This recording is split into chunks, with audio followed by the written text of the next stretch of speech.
Olá, pessoal, tudo bem? Estamos aqui pelo canal do Observatório da Cultura do Brasil em mais uma live, desta vez com enfoque nas políticas culturais do Brasil nas perspectiva do hip hop. Antes de iniciar e apresentar nossos convidados, queremos fazer uma nota de pesar, falecimento, assim, soubemos há pouco que o 20 Conto do coletivo Mocambo, no Paraná, ele faleceu. E nessa nota que estendemos aqui o nosso pesar, não só a ele, assim, mas a morte de todos que partiram do movimento hip-hop. Ok. Certo, gente. Beleza. Estamos aqui para debater sobre as questões das políticas culturais dentro do hip-hop, trazendo como ponto de partida até algumas informações, uma pesquisa do Observatório da Cultura do Brasil, que gerou um livro sobre os 40 anos do Ministério da Cultura, uma pesquisa em defesa de movimentos sociais, e também pesquisa favorável aos interesses populares, de quem não é atendido pelas políticas públicas, feita por pesquisadores entre cientistas sociais, jornalistas, acadêmicos, juristas, que são progressistas e fizeram uma pesquisa de forma voluntária. Estamos aqui com 3 convidados hoje. Temos Alex Araújo, que ele é da Paraíba, ele é MC desde 1997, arte educador, produtor cultural, ativista cultural e político. Ele, apesar de morar na Paraíba, também já atuou bastante no estado do Rio Grande do Sul. Depois ele pode falar mais a respeito disso. Ele também foi um dos autores do movimento hip-hop contra o fascismo durante o governo passado. E temos aqui também do Paraná, nascido em São Paulo, mas radicado no Paraná, temos aqui Davi Black, também assina como Davi Black Pascal, rapper, comunicador, assim, radialista. Ele tem três CDs lançados, continua com sua produção, inclusive nessa semana mesmo, há 2, 3 dias, lançou um novo videoclipe chamado O Dono da Rua, com Mano Flair, reside no município de Pinhais, na região metropolitana de Curitiba. E também estamos aqui com Judá Ispam, ele é atuante no grafite desde o ano 2000, reside também no município de Pinhais, no Paraná, região metropolitana de Curitiba. Começou em 1997 no grafite, ajudou a criar a Conferência Curitiba entre região metropolitana de hip hop, organizou diversos eventos, ele também é ilustrador, fez capas de CDs, também teve a atuação em inserir hip hop com quadrinhos, fez uma missão em Barcelona onde levou quadrinhos e grafite curitibano para lá, atuou também na Comunhão Hip Hop, entre outras iniciativas que ele vai poder falar daqui a pouco. Aliás, todos os nossos convidados vão poder falar um pouco de cada um, porque nossa primeira pergunta é justamente que eu quero que cada um conte sobre as suas participações, cada uma participação de vocês no cenário hip hop nacional e local, que produziram, seja na cena nacional, cena local. Fala do movimento do qual vocês fazem parte. Quem gostaria de começar? Alex, você que... Ou Davi Black? Quem vai começar? Pode ser o Alex, para manter o reloginho. Vamos por ordem alfabética. Boa tarde, pessoal. Meu nome é Alexandre, Alex Araújo, conhecido. Meu vulgo é Remanescente MC. Faço parte do coletivo Seja Jesus, um grupo de rap aí, quem quiser colocar aí na internet, coloca aí Seja Jesus, CG de Campina Grande, do Zoológico, que aparece. Eu sou cofundador da Nação Hip Hop Brasil, comecei a atuação no rap ali em meados de 97, quando eu migrei, né, da Paraíba para o Rio Grande do Sul. Já saí contaminado daqui, chegando lá, tive contato com outros hip hoppers. Naquela época existia mais b-boys, né, não existia tantos MCs como hoje, e eu comecei a colar com a galera, também já grafitei, dava oficina de grafite lá, o desenho desde criança, a gente desenvolvia oficinas. Nesse período também trabalhei numa rádio comunitária lá, e chamava RCT-FM, tinha um programa chamado Rap é o Som, e um programa de reggae também, a gente fazia um reggae no começo, e depois um programa de rap, e durou 5 anos. Também fui candidato a vereador pelo Partido Comunista do Brasil, também virei diretor de cultura lá, através dessa movimentação política, que é uma consequência da organização que eu faço parte, a Nação Hip Hop Brasil, que tem essa linha de intervenção dentro dos espaços de poder, espaços de decisão, para debater a questão da cultura hip hop. Nessa ocasião, a gente fundou a Nação Hip Hop, lá em 2008, e a gente conseguiu, o primeiro estado que conseguiu a semana estadual de hip hop no Brasil. Enfim, dentro dessas articulações, comecei a expandir através de festivais e oficinas em escolas e debates em universidades e outros meios de movimento social, e começamos atuando dentro dessa perspectiva política do hip hop. Eu sou, como eu falei, eu sou um comunista, um proletário, e a gente atua com essa perspectiva de o hip hop ser também uma ferramenta política, não apenas uma questão cultural ou de entretenimento, né? A gente tem essa leitura também que a gente deve atuar enquanto figuras políticas. E dentro da perspectiva do debate aqui, para a gente discutir sobre essas questões de política pública, atuação do MINC histórico, de forma crítica, para debater sobre se está chegando na ponta mesmo, como todo mundo está falando. Basicamente é isso. Certo. Alex, essa é uma pergunta. Você está com. Eu vi que você está com 2 celulares, né? Se puder, não sei se teve algum pouco de ruído quando o sua fala, mas se você puder deixar um pouco afastado um do outro, assim, eu acho que isso, não sei se interfere, mas pode ser que. Enfim, então, ok. Certo? Vamos agora estamos na vez de Davi Black comentar a respeito, assim, da sua atuação, participação no cenário hip hop nacional, produções locais.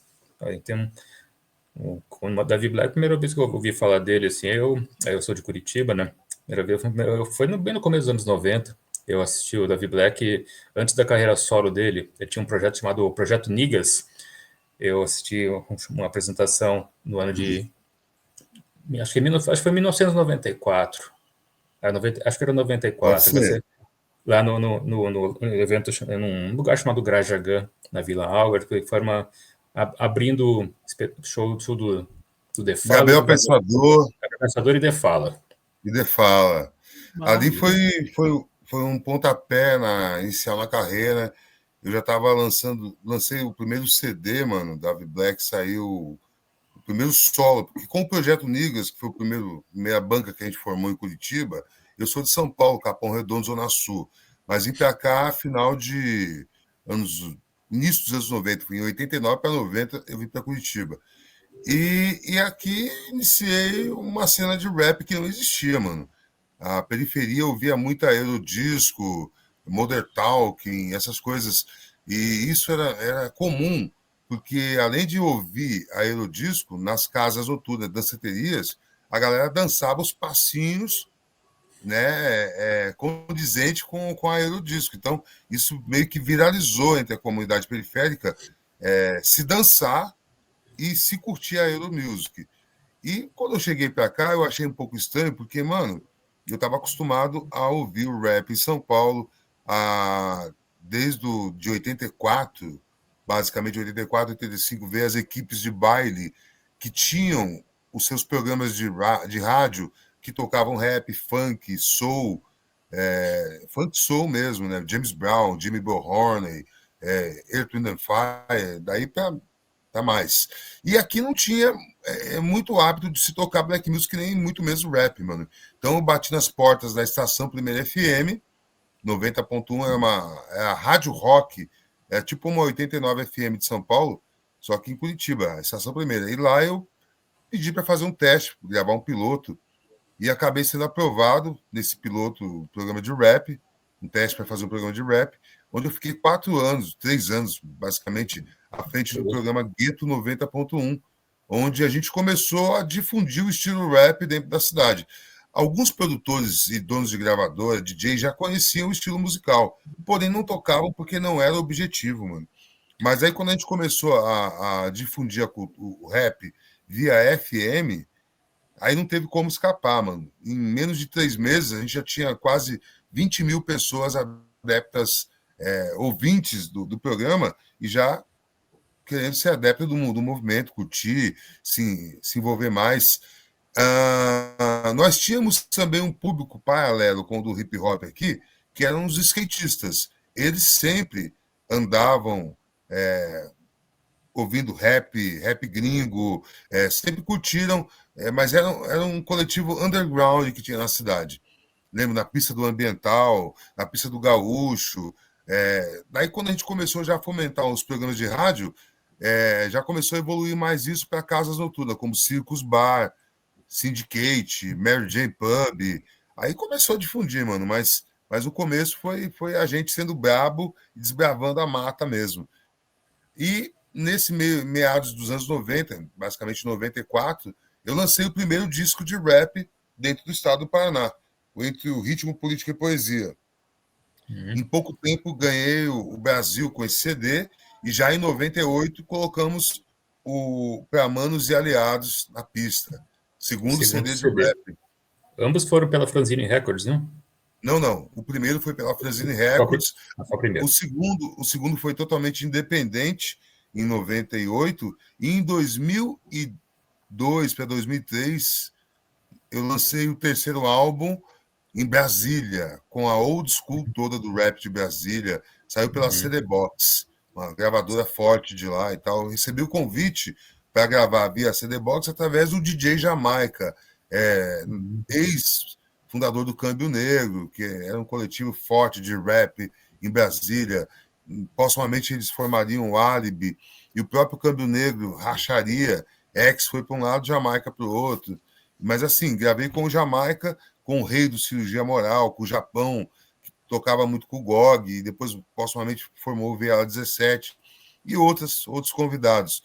Mas assim, foi um projeto que me deu um respaldo internacional, porque esse CD chegou aí para Itália, chegou aí para França, chegou aí para Nova York, muita gente, porque Brasília já é um outro viés, eu estava acostumado a fazer São Paulo, então tudo que eu lançava em Curitiba eu já projetava em São Paulo. De repente eu me vi gravando em Brasília e tomando uma outra proporção, além do rap nacional, virei um artista que começou a dialogar muito forte com outros países, através desse CD e dessa parceria com Brasília. Isso foi muito bom.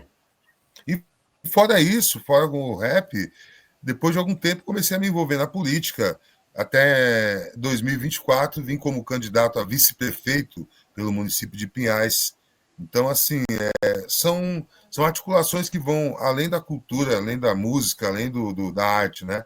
A gente vê a necessidade de também estar presente no coletivo social e defendendo uma política de melhora e protagonismo para as comunidades periféricas, que, aliás, são os ouvintes desse ritmo, né, que a gente propaga, que é o rap. É isso. Beleza.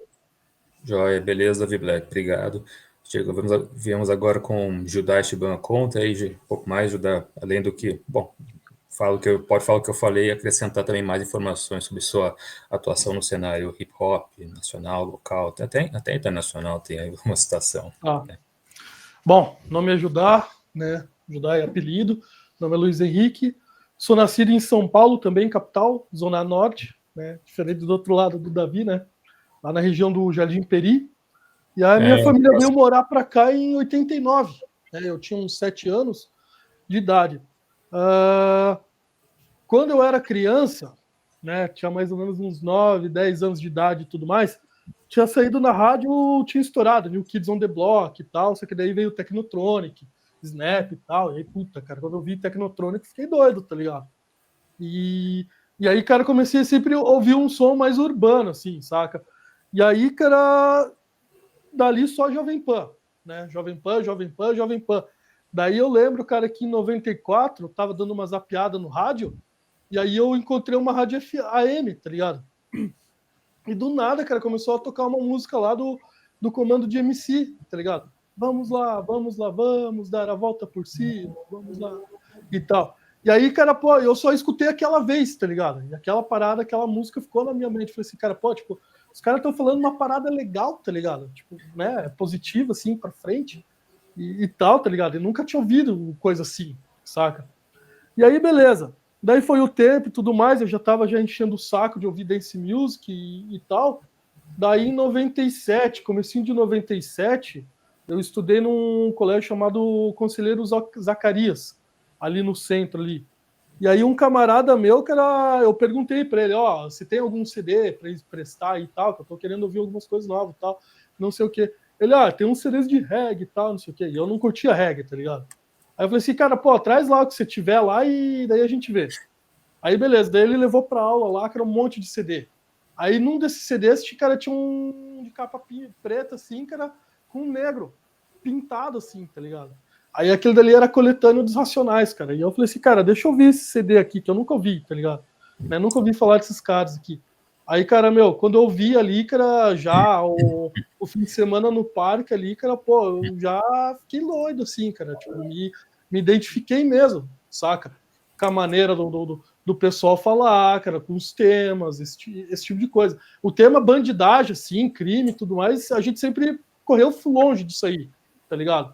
Fora essa questão, mas a gíria, a maneira dos Racionais mesmo falarem, e muitos assuntos, né, mostrando aquela, que na época, né, era aquela perspectiva, pô, tipo, o negro não é ladrão e tal, essas paradas assim, tá ligado? Então essa mensagem bateu forte, assim, tá ligado? E daí eu comecei a procurar, tá ligado? E eu achava que o termo hip hop era tipo um pagode, assim, tá ligado? Que tipo, rap era uma coisa séria e que hip hop era uma coisa mais alegre, assim, e tal, tá ligado? Né? E tudo mais. Aí, só que depois, aí, cara, veio a revista Rap Brasil, né? Que daí eu descobri que existiu uma cultura, que o hip hop, na verdade, era uma cultura de 4 elementos. E que não era só música, era rap e tal, tá ligado? Não era só rap, tá ligado? Tinha um grafite, tinha um break e tal.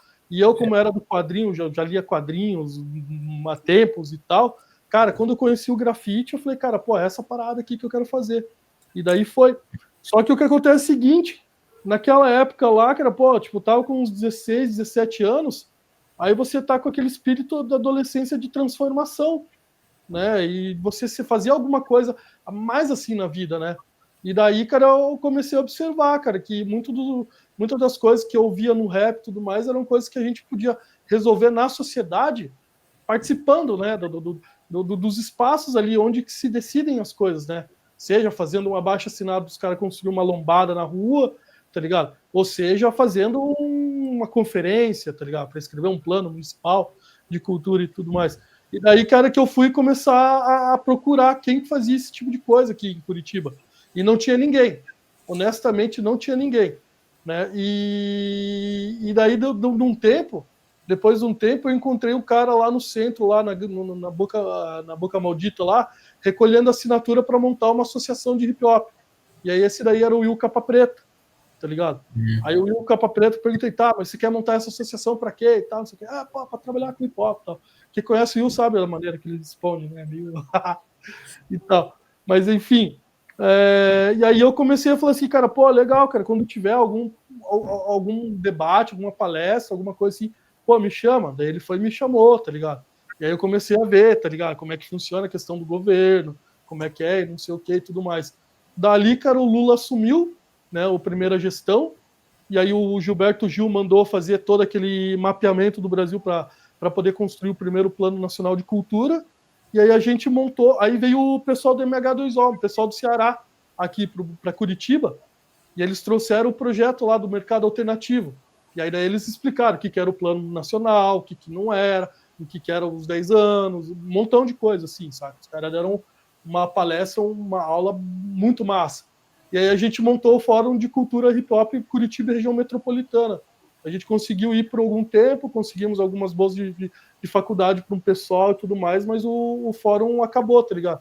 Por conta do próprio pessoal do hip hop, que era uma coisa que assim, naquela época, eu tinha entrado na Zulu Nation já, tá ligado? Eu, se não me engano, eu entrei na Zulu Nation acho que em 2003, 2004, no máximo, e assim, existiam umas 5, 6 organizações grandes aqui no Brasil, saca? Existia a Zulu Nation, existia o MH2O, existia o Nação, que o Will era parte, aí existia o Mob lá no Maranhão, e existia quem mais, cara?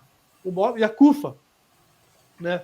E a CUFA, que o Davi Black era o diretor, né?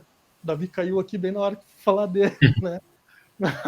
Mas enfim, daqui volta e a gente volta nessa questão da CUFA. E aí o que acontece é o seguinte, vou ser honesto, essas entidades, né, elas sempre brigaram muito, com exceção assim, da Zulu Nation e da Nação e do MH2O, que tem uma conversa mais próxima assim e tal, cara, todo mundo queria se matar, velho. Todo mundo queria ser o Mano Brown, tá ligado? Todo mundo queria tomar liderança e ninguém se escutava, tá ligado? Tipo assim, tentava-se fazer espaços de diálogos e interação entre as organizações para a gente poder fazer coisas na cidade e tudo mais, mas na verdade ninguém queria se juntar com o outro, tá ligado? Quem fazia mais isso aí era o pessoal da Nação, da Zulu e do MH2O. Mas o Mob não fazia, tá ligado? A CUFA também, naquela época, não colava junto e tal. E aí, por isso, daí foi se esvaziando o fórum de cultura hip-hop, tá ligado? E daí, naquele momento lá, a gente estava numa questão meio crítica, assim, porque era a primeira vez que estava se escrevendo o Plano Nacional de Cultura, a gente estava ainda naquele processo de identificar o que era cultura no Brasil, né? Aquilo que o Gilberto Gil determinou, né? Que todo artista pode se autodeterminar o que é cultura, o que não é e tudo mais. E aí existiu um papo muito forte, assim, tá ligado? Uma conversa muito forte a respeito se o hip-hop deveria entrar para o setorial de cultura negra ou não, né? E aí a gente decidiu por nós aqui, cara, que a gente não ia entrar dentro do setorial de cultura negra, porque o hip-hop, ele era, até aquele momento, né? Ele era multiétnico, né? Ele foi criado por 3 etnias, né? Branco, vermelho e negro. E por conta disso também, cara, a gente achou que era melhor não entrar dentro do setorial de cultura negra. E aí o que acontece é o seguinte, daí o pessoal dos outros grupos políticos, né? Porque, assim, se você conhecer a realidade do Paraná, aqui, mais em Curitiba e tal, né? Hoje eu não estou em Curitiba, a gente é vizinho, né? Eu moro, sei lá, a 50 metros de Curitiba, mas não moro mais em Curitiba, né? Muito grupo político, assim, né? Do teatro, da cultura negra, da música, enfim, né? E todo mundo querendo disputar, né? Pelas coisas, né? E aí o que acontece é o seguinte, isso daí ajudou, essas questões ajudaram a fragmentar muito a cultura hip-hop aqui, né? Porque sempre se fica naquela questão, quando a gente trata de questões de políticas públicas, a gente, muitas vezes, a gente não discute a estrutura, né, do Estado, e sim discute quando que vai vir dinheiro, saca? Mas, às vezes, muitas vezes, cara, essas questões que hoje a gente sabe que tem uma conversa vulgar, né, no meu ponto de vista, tá entendendo? Equivocadamente vulgar, questão de racismo estrutural e essas questões, esse tipo de coisa não é debatido porque ele é soterrado por conta dessa questão de onde vai vir o dinheiro. Mas essas questões, por exemplo, racismo cultural e tudo mais, estrutural e tal, são coisas que se resolvem na cultura e não no dinheiro, entendeu? Então a gente sempre teve essa fragmentação, né, que é uma questão da despolitização da cultura hip-hop, né? A gente tem um problema, a gente tem uma causa, a gente consegue enxergar as causas e possíveis soluções, só que sempre quando entra a questão dinheiro, né? Quem que vai pagar, quem que vai não sei o que e tudo mais, cara, isso daí se esvazia. E aí, cara, quando a gente observa que existem alguns movimentos, tanto por parte do MINC, ou por parte de partidos, coisa assim, que vão fazer algum trabalho voltado para o hip-hop, a gente sempre encontra um atravessador ali, aquele que faz a ponte entre o MINC e o hip-hop. Mas esse atravessador nunca é do hip-hop, entende? E aí fica aquela coisa, cara, tipo assim, a gente está trabalhando para o MINC, mas não está trabalhando para o MINC, a gente está trabalhando para o partido que quer se eleger na próxima eleição, entendeu? Então essas questões sempre foram insufladas. E aí o que acontece? Eu fiquei muito nessa parte estruturante da cultura hip-hop, né? Não trabalhei muito na questão artística e tudo mais, mas, cara, depois de 20 anos, cara, você escreve um plano municipal de cultura, você cria um setorial, e você vai para outra cidade, vai ter que escrever de novo mais um plano de cultura, cara, um plano municipal, e ainda agora ter que criar 3 câmaras setoriais, aí você pega a ver, cara, que, pô, esse tipo de discussão já não cabe mais, tá entendendo? Tipo, para onde vai vir o dinheiro e tudo mais, e tal, tá entendendo? Então, é um pouco dessa questão, assim, acabei adiantando alguns assuntos e tudo mais, mas digamos assim, é um raio-x de todo esse meu período, né? Como eu disse, é uma vida meio prolixa, eu não trabalhei tanto com grafite, fiquei mais na parte estrutural mesmo, mas são essas questões que eu observei daqui até hoje, né? Tanto que eu não tenho conhecimento, né? Eu não sou conhecido, não tenho não tenho fama, a não ser com aquelas pessoas com quem eu tratei sobre determinados temas específicos, né? Que nem o Nino Brown, né? Lá em Brasília, lá, o próprio Rei, que lá naquela época ele comandava a CUFA. Era CUFA? Não, era o MH2O, né? MH2O, e enfim, saca? E esse tipo de coisa, né? Uhum. Certo, Judá, certo. Bom, você acabou, né, antecipando, como você mesmo falou, antecipando alguns assuntos, alguns temas, né, bom, deixa eu só, eu vi que não me apresentei, né, eu sou Rodrigo Justi Duarte, jornalista, né, eu apresentei todo mundo, mas não me apresentei aqui, certo? E para continuar, assim, eu queria, você trouxe muitas questões, bom, o hip-hop tem uma questão contestadora, assim, sempre de sua existência, surgiu com críticas sociais, de raça, de classe social, mas esse discurso crítico se ampliou, né? E quais seriam as principais contestações do hip hop hoje em dia, né? E tem a ver também com ideologia política. Queria saber se tem essa questão assim de se tem um lado, coisa assim, como é que está esse panorama, assim, esse ambiente, assim. Acho que podemos passar para o Alex, né?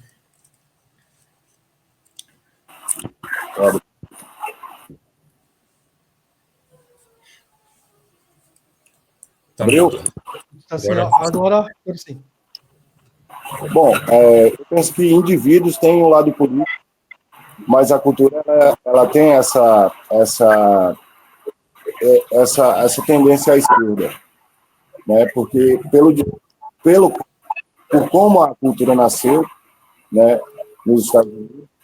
Inclusive, eu vou sugerir aqui um documentário muito interessante, chama Ruble Kings, que vocês encontram na internet, que mostra o pré-hip hop, antes do hip hop acontecer, o problema das gangues nos bairros muito destruídos pelo capitalismo e a guerra entre jovens. E ele mostra isso em assembleias que foram feitas para discutir a questão da violência entre os jovens, das gangues. Os elementos do hip hop eles já existiam separadamente, né? Eles já existiam separadamente. E nessas reuniões que o Bambata se encontrava, e entre outros líderes de gangues daquela época, ele era da gangue Black Spade, e eles se juntavam e foram começar a discutir para acabar com a guerra. Foi daí que surgiu o hip hop, né? Nesse contexto, né? Não foi uma cultura que nasceu para entretenimento, né? E isso foi capturado subsequentemente, né? Inclusive é uma discussão que quem é o fundador, se foi nesse período das assembleias ou na Black Party, na Block Party do Paul Herc com o irmão dele, né? Tem essa discussão hoje no hip hop, da onde começou mesmo. Mas para mim é muito claro que a entidade fundadora da cultura hip hop é a Universal Zulita, porque eles deram um caráter social, ativista, político,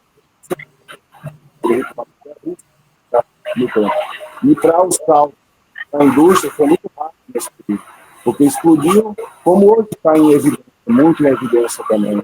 Hoje o hip hop está muito em evidência. Você pode propaganda ou olha no Instagram, qualquer coisa aparece muita coisa do hip hop, seja em beat, seja gratuito, seja tudo. Então eu penso que existe essa tendência à esquerda, mas eu acho que é a de baixo, né? É os de baixo, porque essa categorização francesa, ela se perde muito nisso que o Gilda falou aí, sobre pessoas que aproveitam da inocência e da boa-fé, muitas vezes, da cultura hip hop, para poder capitalizar e ascender politicamente em cima da cultura, em cima dos agentes da cultura. Então, isso é muito claro, a gente passou por isso, muitas vezes, ele falou desse período aí de 2025, que o Lula botou o Boné lá e tal, e outro dia eu estava vendo uma entrevista com o Mano Brown, ele falou, quando o governo do PT entrou, o hip hop praticamente morreu, por falta de... ficou muito em pesquisa e ver qual é que é, mapeamento, e financiamento mesmo. A gente só viu no Prêmio Preto Góis, que a Nação trabalhou ativamente para que tivesse o Prêmio Preto Góis. Eu não participei de edital, de nenhum até agora, porque a gente sabe quais são as questões, né? Justamente disso que a gente está falando, esses atravessadores indicam pessoas e tal, e isso é muito deletério. Quem trabalha nos bastidores como formulador para além da questão do elemento que pratica em si. Então, eu vejo isso como uma forma deletéria. Eu enquanto um proletário, eu enxergo isso dentro de uma forma de sufocação e de apagamento das lideranças reais da cultura hip hop em detrimento de programas políticos, entendeu? Mesmo eu sendo aliás, tá? Oi, Alex, tá dando umas cortadas no seu som, Alex. Não sei se você está com outros celulares próximos, aí tá dando umas cortadas no seu som, muito ruído. Meu celular está em cima da mesa. Eu acho que não. Agora ficou bom só, agora. Ficou bom agora. Sobre essa questão que a gente estava falando, Viu, Alex? Viu, Alex? Quando você fala um pouquinho mais perto da câmera, tipo, agora que você está aí, a gente viu que, cara, aquela microfonia sumiu, tá ligado? E a gente consegue te ouvir. Agora, quando você se afasta, vai para trás assim, daí começa. Então, você vai ter que ter um esforço aí com a coluna. Então, dentro dessa perspectiva que a gente vê esse tipo de atuação de soterramento, apagamento, isso está se transformando cada vez mais corriqueiro dentro do movimento, dentro da cultura, né? Porque quem é do movimento mesmo defende o movimento, não defende a sua bandeira ideológica ali. Mas a gente percebe muito claro isso, sempre percebi, nessa questão de 2025, que o Lula botou o boné, chamou as lideranças, eu morava em Porto Alegre, morava no Rio Grande do Sul nessa época, e todo o movimento lá se atiçou para participar e tal, porém, os caras não tinham uma pauta mínima para levar para o presidente.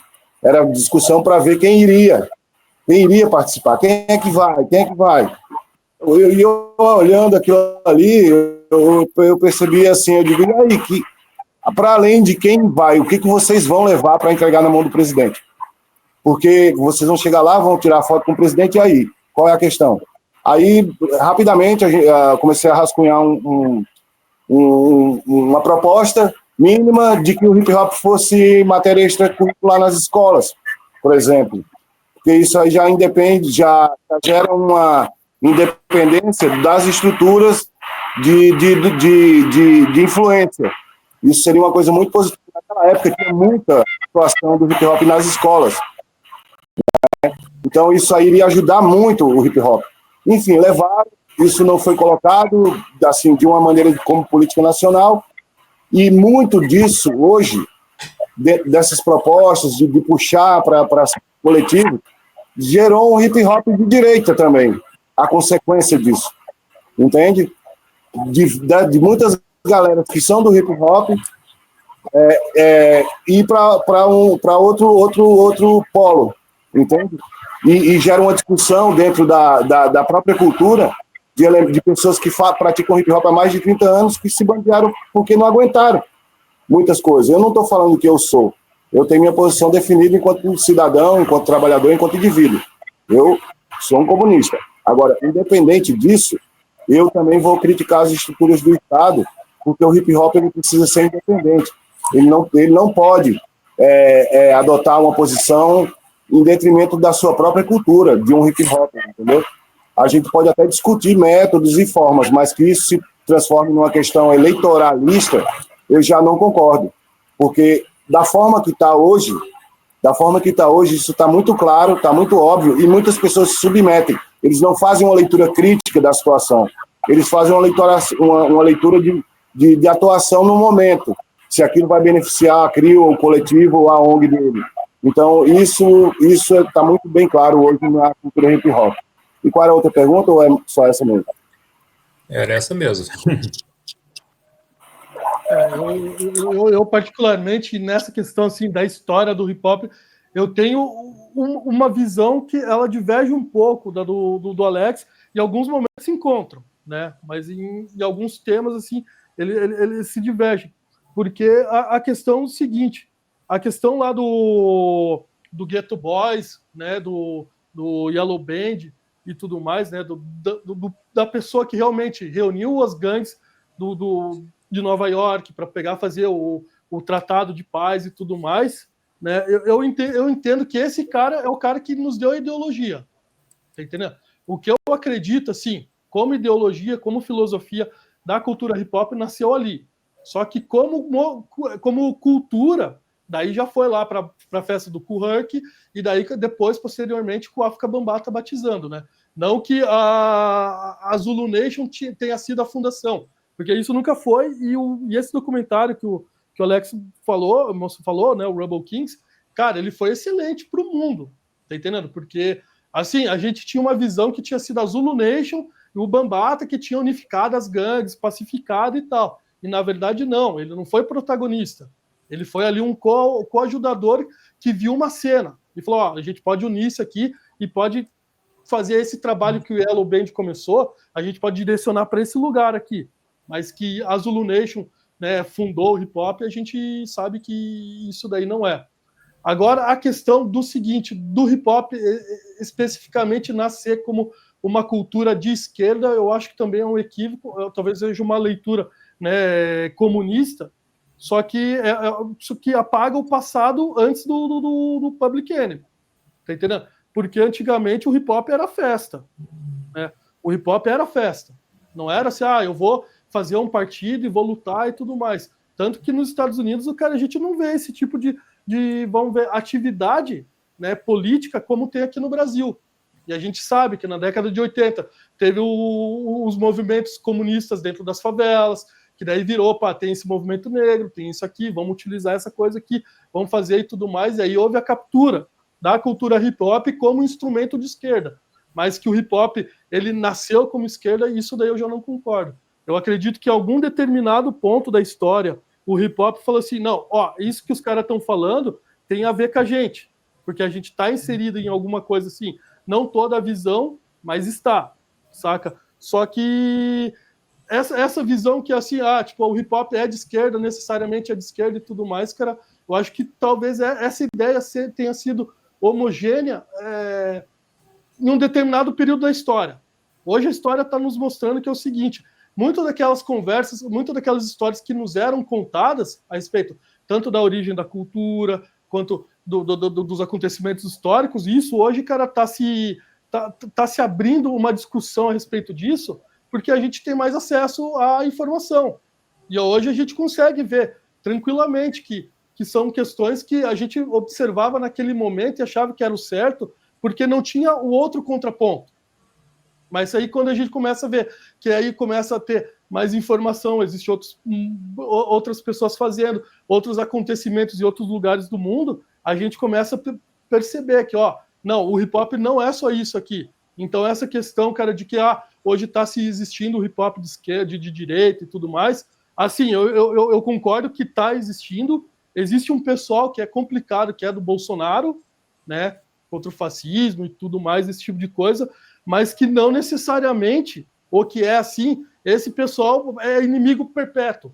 De repente, esse pessoal está apontando uma coisa que a crítica marxista não consegue ver, né? O método marxista, eles não conseguem estar enxergando isso, tá entendendo? Então, são algumas questões que eu acho que o momento histórico está abrindo um novo horizonte aí também, sabe? E esse é o meu ponto de vista. Ok, gente. Beleza, vamos passar aqui para entrar nas questões das políticas de cultura, propriamente dito. Bom, eu vi que o Alex ele ligou o áudio, se você queria complementar alguma coisa, Alex? Vamos lá. Tá desligado. Ok, eu queria complementar aqui o que o camarada falou, o Judá, que, um pouquinho mais para frente.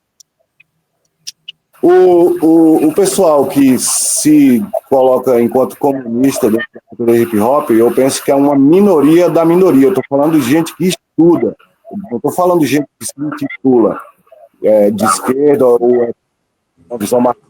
Eu acho que a do hip-hop ela é micro-minoritária, entendeu? O que existe hoje é uma perspectiva mais liberal, esquerda liberal, social liberal, do que dentro de uma perspectiva marxista. Eu discordo da colocação do Judá no sentido de que essa questão nos Estados Unidos, ela veio também no bojo da luta pelos direitos civis nos Estados Unidos e também no bojo da luta dos Panteras Negras nos Estados Unidos. a gente não tem como a gente dizer que o hip hop não foi influenciado por esse tipo de movimento, entendeu? Eu não estou querendo capturar a bandeira de ninguém, porque eu tenho o direito de atuar de uma forma honesta e intelectualmente dentro da cultura.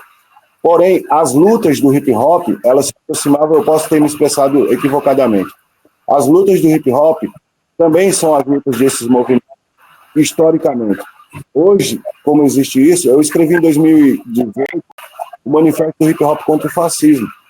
Entendeu? Uma coisa é a gente discordar, e é saudável e é importante a gente discordar. Porém, dentro da perspectiva do próprio fascismo no Brasil, ele não tem como não ser confundido. Ele é muito claro, a perspectiva. Então, o hip hop, enquanto cultura de matriz negra, hispânica e das ilhas do Caribe, onde existe essa luta de colonialismo, onde o povo foi colonizado, a gente não pode entender fora dessa perspectiva, porque ela é muito clara mesmo. Eu não estou dizendo que o hip hop é comunista, nunca falei isso, estou dizendo que eu sou. Agora, que a perspectiva da fundação da cultura hip hop, a partir do momento do término das assembleias, onde culminou nas block parties, elas tiveram o caráter de celebração, né? Assim, a gente precisa também ser preciso nos termos, no caráter de celebração da paz, que não tinha, e de continuação de lutas, né? De lutas, já que a principal luta era pela paz no território, foi começando a colocar isso. A gente também não pode fugir da perspectiva que o capitalismo observa tudo isso e tem a perspectiva de capturar isso. Não foi o comunismo que capturou o hip hop, não foi a vertente marxista aqui. Quem capturou foi o capitalismo. O capitalismo capturou o hip hop muito rapidamente. Em 84 já tinha filme Beat Street, já tinha o Warriors, entendeu? Quer dizer, será que o hip hop foi capturado pelo capitalismo, pelo comunismo? Eu penso que não. Eu acho que no bojo da luta já vinha da mesma base social, digamos, que passava por muitos problemas. E essa vertente política também tinha esse discurso. Então, acho que houve um encontro ali. Houve uma sintonia por isso. Não que seja disso, entende? Tinha o movimento Panteras Negras e a luta pelos direitos civis. Nesse sentido. Valeu? O que eu disse foi o seguinte: não foi que o hip-hop não surgiu dos Panteras Negras e das lutas dos direitos civis. Esse período, esses acontecimentos foi antes do hip-hop. O que aconteceu, o que eu disse foi o seguinte: o fundamento da ideologia, da filosofia, quem trouxe foi o Yellow Band, dentro lá do grupo lá do Ghetto Brothers e junto com as outras gangues. Foi isso que eu falei. Okay? Que o Yellow Band teve toda essa influência do Martin Luther King, né, do Malcolm X e tudo mais, cara, pô, isso, não tem como negar. Não é isso que eu tô falando. Tá entendendo? A questão que eu tô falando é que é o seguinte: a filosofia do vamos trocar as armas, vamos trocar a briga por melhorias da comunidade, quem foi que trouxe isso? Não foi o Bambata e não foi a Zulu Nation. Foi Yellow Band e o Ghetto Brothers. Ok? O Bambata, ele veio na sequência, meio que junto, só que ele foi lá e viu, a gente pode fazer uma cultura a partir disso. Entendeu? Então, deixar claro, não é que eu disse que não é assim. Tá entendendo? Não foi isso que eu falei. Okay? Aí agora a segunda questão a respeito do sequestro ideológico, tá entendendo? Não falei que isso aconteceu nos Estados Unidos. Eu falei que isso aconteceu no Brasil, na década de 80. Entendeu? Tanto que é o seguinte, você vê lá, cara, 80 lá, todo mundo sabe que essas questões políticas dentro do hip hop ganharam mais força a partir do Public Enemy. E daí essa vertente, essa visão mais de esquerda. Não vou dizer comunista, porque eu confesso que não sei qual que é a ideologia do Chuck D, saca? Mas essa visão mais de esquerda. E a partir disso, aqui no Brasil, os grupos comunistas tiveram todo um papel, uma importância dentro das favelas. E é aí que eu estou dizendo que esse discurso de que o hip-hop nasceu esquerda e tudo mais é uma visão marxista, mas que não necessariamente é a realidade como um todo, né? Vamos dizer, a realidade holística da vida. Porque senão é o seguinte, a gente entende, o primeiro rap no Brasil foi rap do Miele, né? Só que o Miele era, tipo assim, era Gugu, era Silvio Santos, Rede Globo, e ele era um cara capitalista, entendeu? E aí, assim, como que você vai dizer que, daí, se a gente entende que o primeiro rap no Brasil foi feito por um cara capitalista, num programa capitalista, e o hip-hop não é capitalista no Brasil, como é que... Entende? Eu acho que existe uma dicotomia aí, sabe? Eu acho que existe uma coisa que não está sendo observada. Agora, claro, que o pessoal precisa sustentar o discurso marxista, né? Isso eles precisam, saca? Só que quando você... É o que eu estou dizendo hoje. A história, com as informações que a gente tem, com melhores aparatos e mais informação, mais pessoas, a gente tem mecanismos melhores de poder olhar para a história e dizer, isso que a gente pensava não foi bem assim. Teve esse outro lado também, entendeu? Então, é isso que eu quis dizer, entendeu? E acho que é realmente complicado dizer que, assim, o hip-hop ele é a favor de diversidade, mas a diversidade é só a partir desse ponto de vista, entendeu? Então, eu acho que seria meio complicado de dizer isso, entendeu? Não é que eu vou dizer, estou levantando a bandeira do fascismo, como eu disse aqui, cara, o problema do Bolsonaro é uma praga, tá ligado? É esse problema que trouxeram aqui para o Brasil, começou com o Trump, aí veio o Bolsonaro e tudo mais, está sendo uma praga, ok? A gente precisa tirar, mas nem tudo é o fascismo comunista. Existem pessoas, você com certeza vai conhecer gente que conheceu o hip-hop que não está interessado, que o cara é um bom b-boy, é um bom MC, e só que ele gosta de fazer a cultura, gosta de fazer os elementos, só que ele não está interessado em saber de política, em saber dessas questões. E eu, particularmente, acho também um contrassenso. Isso é a minha visão. Entendeu? Essa é a minha visão. Eu acho um contrassenso que quando a gente fala que é o seguinte, a emancipação do grupo excluído é a partir do momento que ele consegue adquirir os bens de produção, seja tênis, seja o celular, seja o iPhone, você dizer que isso não é capitalista. Você entendeu? E o hip-hop, cara, ele luta isso. Você pega lá os Segredos Racionais, lá, o Nada Como Um Dia Após o Outro, é basicamente isso. Né? É Nike, é iPhone, é champanhe, é moto, e é isso. Entendeu? Então, eu acho, cara, que é um contrassenso, assim, você dizer que o hip-hop ele não é capitalista quando ele prega a emancipação pelos produtos do capitalismo. Entendeu? Bom, eu acho que entrou num debate aqui sobre questão de forma e conteúdo, que eu acho que, independente do pensamento pessoal de cada hip-hopper, que todo mundo tem direito de pensar da forma que quiser, né? A gente defende isso. Porém, a gente não pode negar o processo de mercantilização do rap. O rap, ele não se voltou para as bases. O rap está saindo das... O rap não, o hip-hop. Tem muito pouca atividade hoje dentro das comunidades e hoje todo mundo querendo ser o Felipe Rap, entende? Por quê? Porque o Felipe Rap que anda de Lamborghini, anda de helicóptero, o Pose do Rodo, o Orochi, os Vitões da cena, o Gria Hip Hop, o Mano Brown, por exemplo.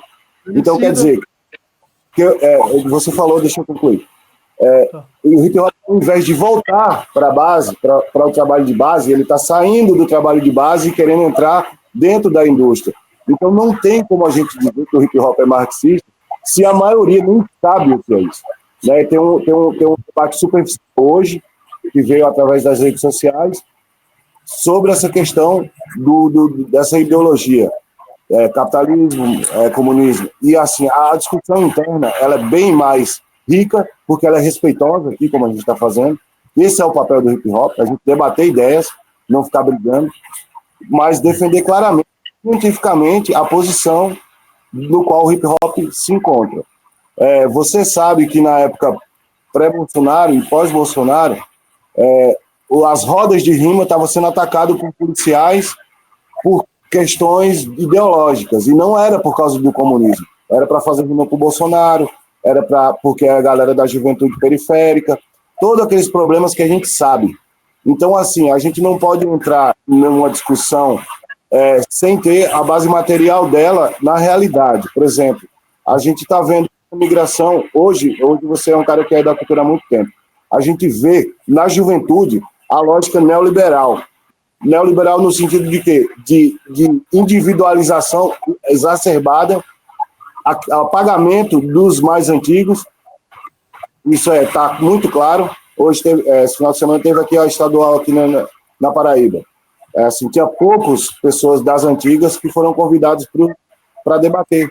Então, vira a questão do espetáculo, né? O espetáculo, entendeu? E o trabalho de base mesmo, como era para acabar com a violência. Vamos fazer um paralelo rápido aqui.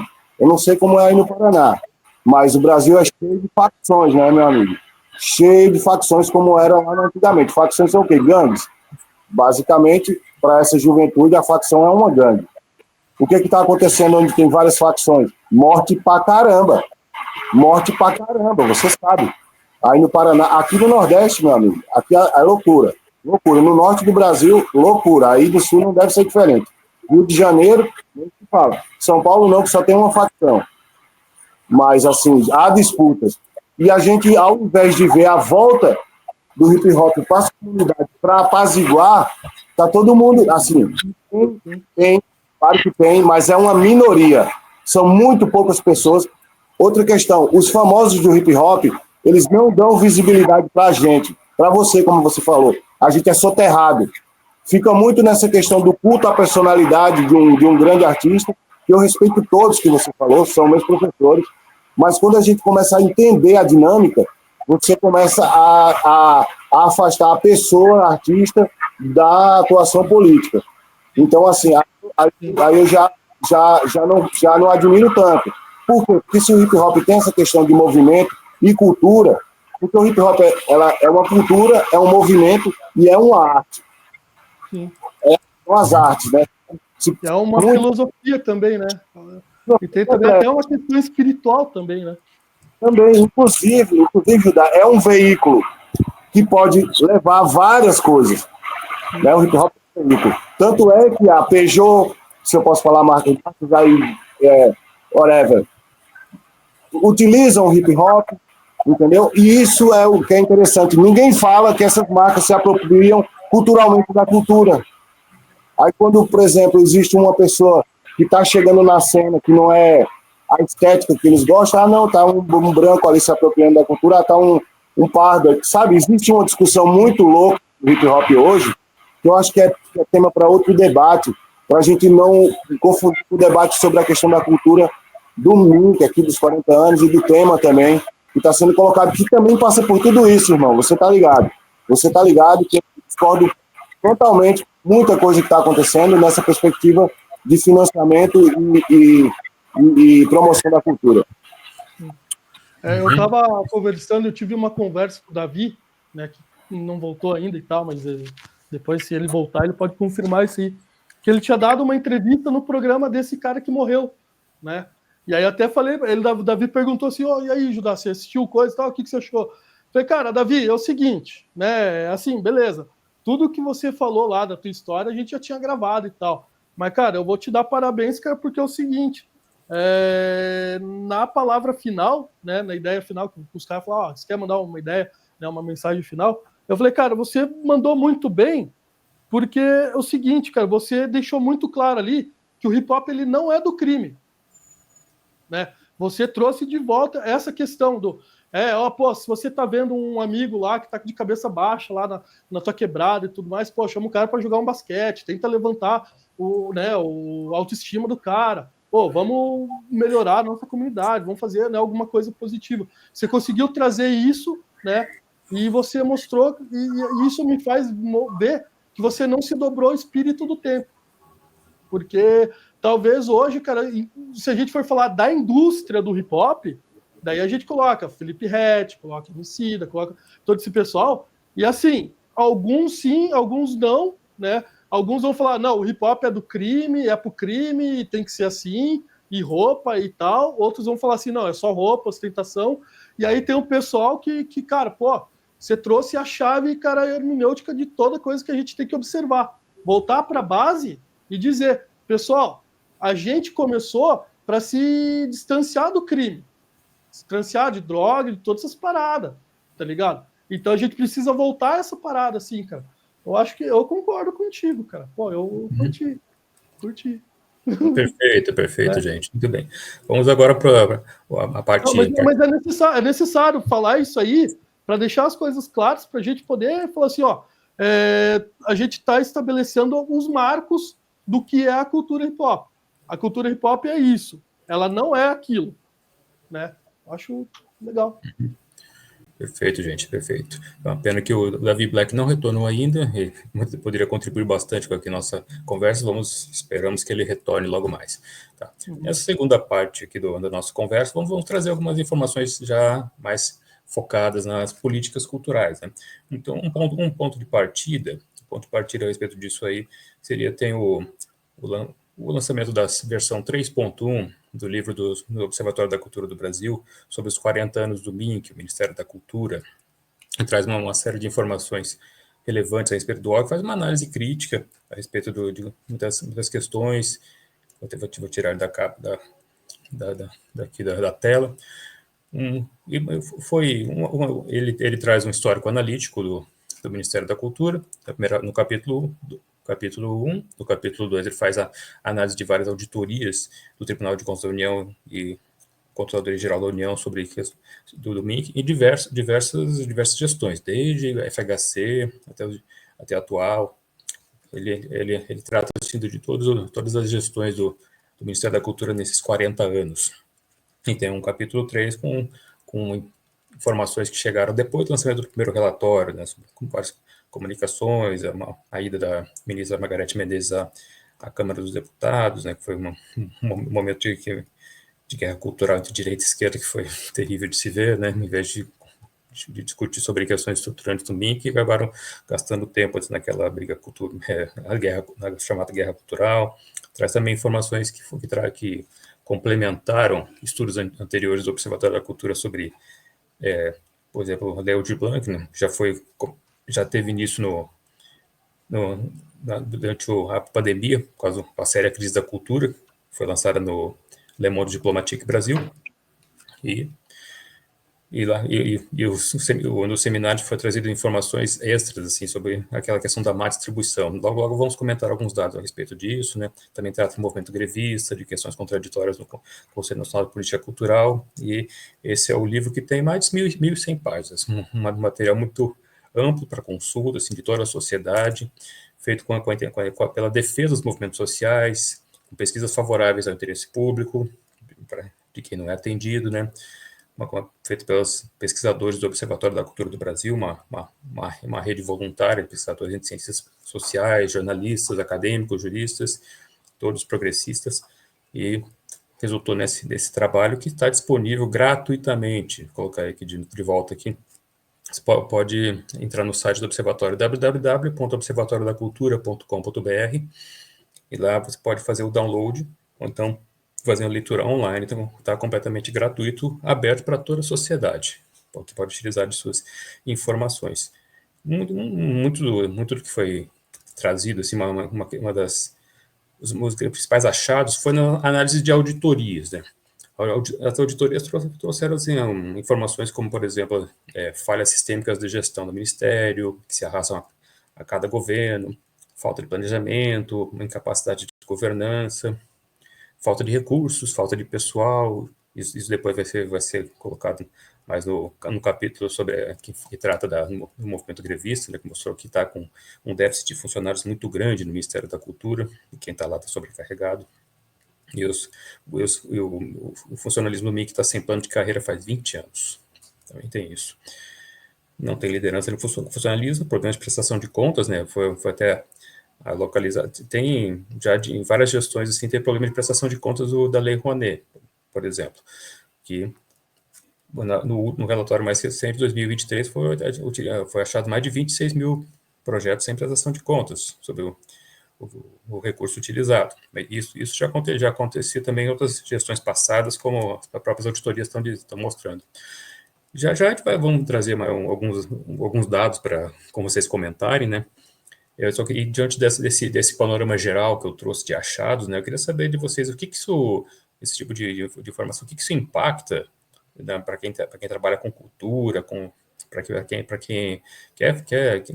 precisa realmente, no caso o pessoal que está na ponta, o pessoal das periferias, o movimento hip hop, que precisa muito que fazer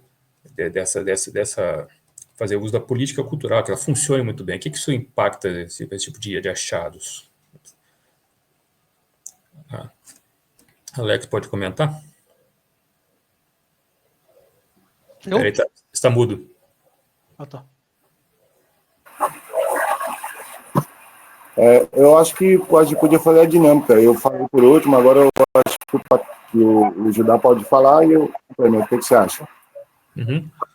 Tá, eu acho que é o seguinte: primeira coisa, a gente tem que parar para pensar qual que é o papel do Mink para a cultura hip hop, né? O que o Mink pode fazer e o que o Mink não é competência, o que não seria competência do Mink fazer. O que a gente vê, o que eu observo assim como ideia de política pública, ela sempre tem que estar linkada com a ideia do que a gente quer do futuro do país, né? Que cenário que a gente quer, qual que é a realidade que a gente quer, né?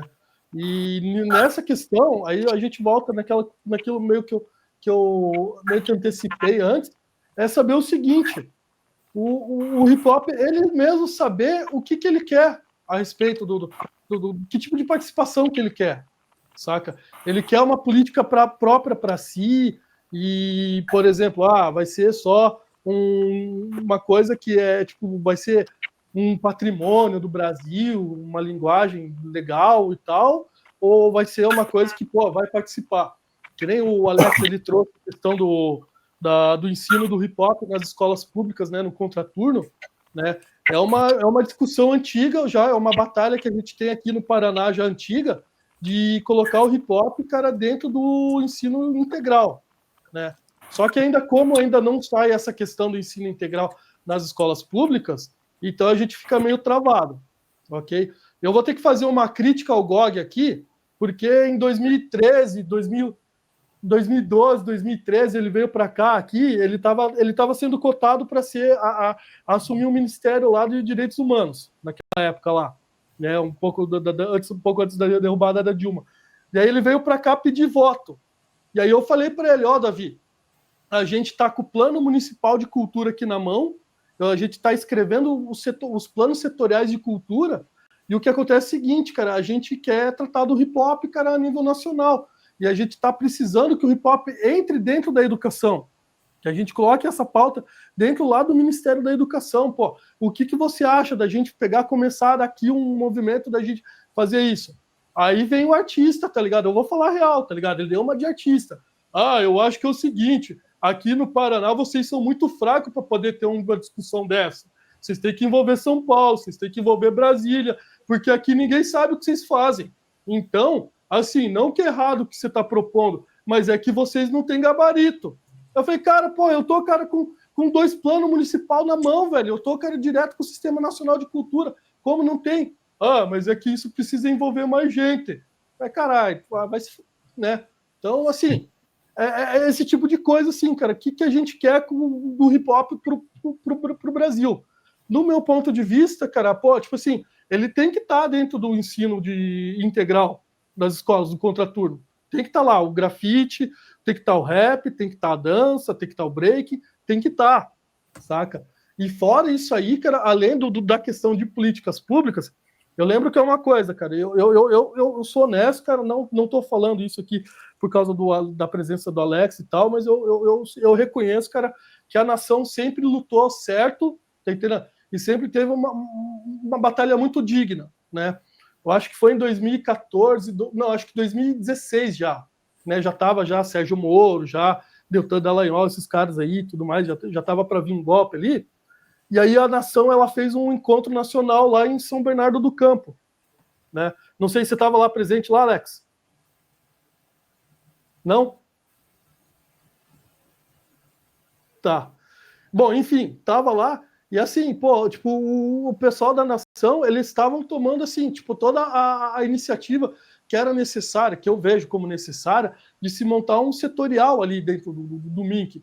Só que uma proposta que a nação tinha era o seguinte: incluir o hip-hop, levar o hip-hop para a Secretaria da Juventude, que me parece, naquele tempo, estava vinculada à Secretaria de Segurança Pública, saca? E aí, daí, né, rolou essa parada assim. E aí eu lembro que, como eu estava escrevendo os planos e tudo mais e tal, eu estava junto com a comitiva do Paraná, mas o pessoal da comitiva do Paraná não estava na plenária. Mas, enfim, eu peguei e falei, pedi a palavra lá na hora, lá, né, teve um grupo lá, e eu falei assim, pessoal, é o seguinte, eu particularmente acho que a gente tem que lutar primeiro para o hip-hop ele estar sendo um setorial dentro do MINC, ao invés do setor, da Secretaria de Segurança Pública. Porque, como a gente fala, a gente tem um cuidado de cuidar da essência do hip-hop, a gente tem que entender ele como cultura e não como programa de segurança pública. Entendeu?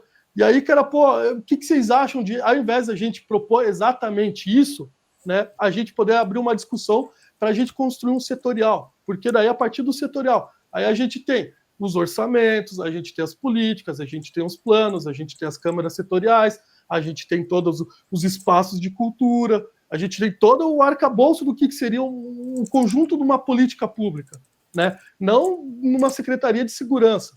E aí o pessoal falou assim, não, realmente, eu acho que sim, essa discussão pode ser, mas então vamos fazer o seguinte, a gente não vai aprovar isso aqui, né? Não vamos encaminhar isso aqui agora, e vamos fazer essa discussão para frente. Falei, não, beleza. E assim, cara, assim, modéstia à parte, eu acho que foi a coisa mais certa a se fazer naquele momento, porque, assim, depois a Secretaria de Segurança, né, o Ministério de Segurança, caiu na mão do Sérgio Moro, né, que daí fez aquele super ministério. E, assim, o Alex, ele lembrou, né, que estava tendo as batalhas de rima, estava tendo perseguição da polícia e tal. Aí, cara, naquele momento, imagine se a gente entrega o hip-hop para a Secretaria de Segurança na mão do Sérgio Moro, que queria fazer aquelas 10 medidas contra a corrupção, entendeu? Então, eu acho que, cara, naquela época lá, a gente se livrou de uma legal, assim, saca? Então, eu acho assim, nessa questão de políticas públicas, como a gente está vendo que assim, o hip-hop, ele tá meio que se desvirtuando, assim, cara, da essência e tal, né? Como o Alex, ele trouxe, né? Pô, a gente precisa voltar às raízes. Eu acho que agora é um momento legal, assim, para a gente poder começar a elaborar algumas ideias, alguns debates que sejam isso, e que não seja simplesmente só aquela questão que o pessoal trouxe, né? No Lula lá, com 50 anos do hip-hop, né?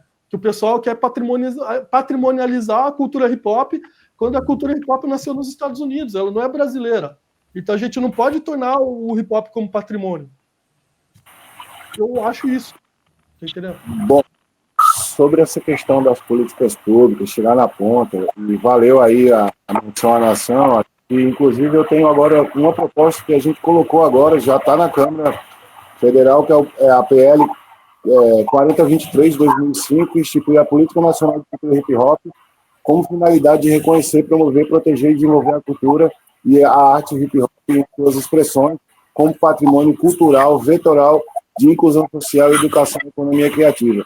Esse projeto eu discuti ele com o Mano Ox, do Rio Grande do Sul, um ativista da nação, já foi presidente da nação também, e ele apresentou esse projeto na Câmara dos Deputados, através do espaço que ele tem, que é através do mandato da Maria do Rosário, e já está tramitando. Esse ano, a gente, dentro disso que você falou, Judá, dessa questão dos 50 anos, era sobre a questão da Constituição Nacional que você está falando, né? Constituição Nacional do Hip Hop. Eu participei dessa parada. E isso foi uma coisa que me deixou, assim, muito...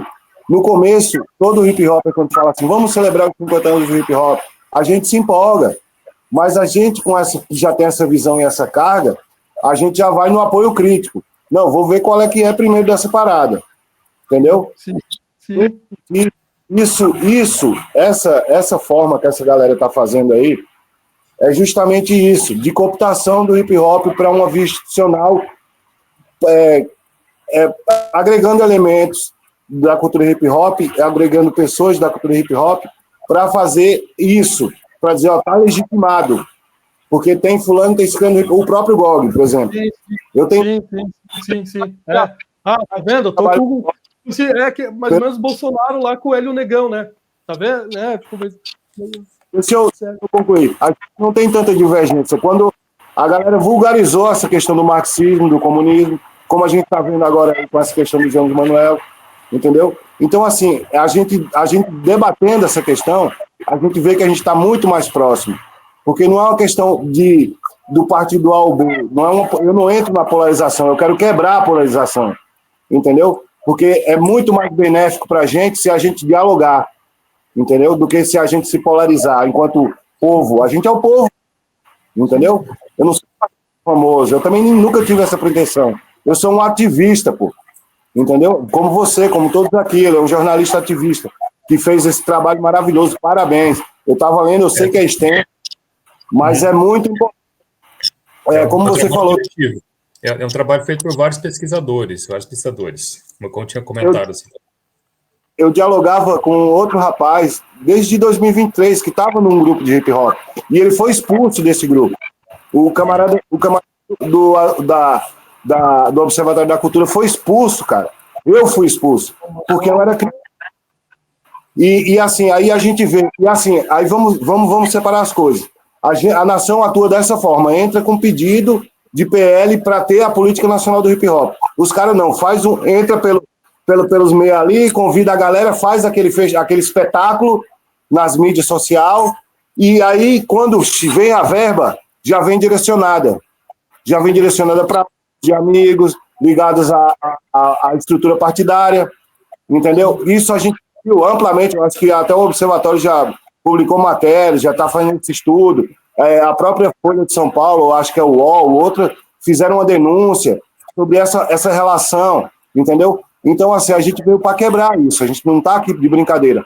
A Constituição Nacional do Hip Hop, ela teve um papel importante no sentido de levar o hip hop para dentro do poder, porém, o núcleo duro da Constituição não são as pessoas, os facilitadores. Até a linguagem, olha como eles falam, facilitadores.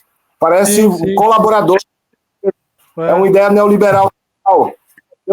Essa assim, parada aí do patrimônio. É tipo assim, é um povo que não fala o nosso idioma, então a gente precisa de um tradutor para falar, né? Essa parada do patrimônio, ele pegou das ideias lá de fora, tá ligado? Do museu lá, que tem o Museu do Hip Hop do Rio Grande do Sul, que tem o patrocínio exclusivo da Petrobras. Não existe outras casas patrocinadas, eles querem fazer uma franquia de casas de hip hop com o nome Construção Nacional. Não é para chegar no seu território e dizer, aí Judá, tem um prédio público abandonado ali, o governo fez um edital de liberação desses espaços, vocês vão coordenar. Não, eles querem pegar a marca dele, você ser um representante facilitador, e quem coordena são eles. Isso. O hip hop, para mim, é um movimento autônomo. A gente discutiu sobre comunismo e capitalismo.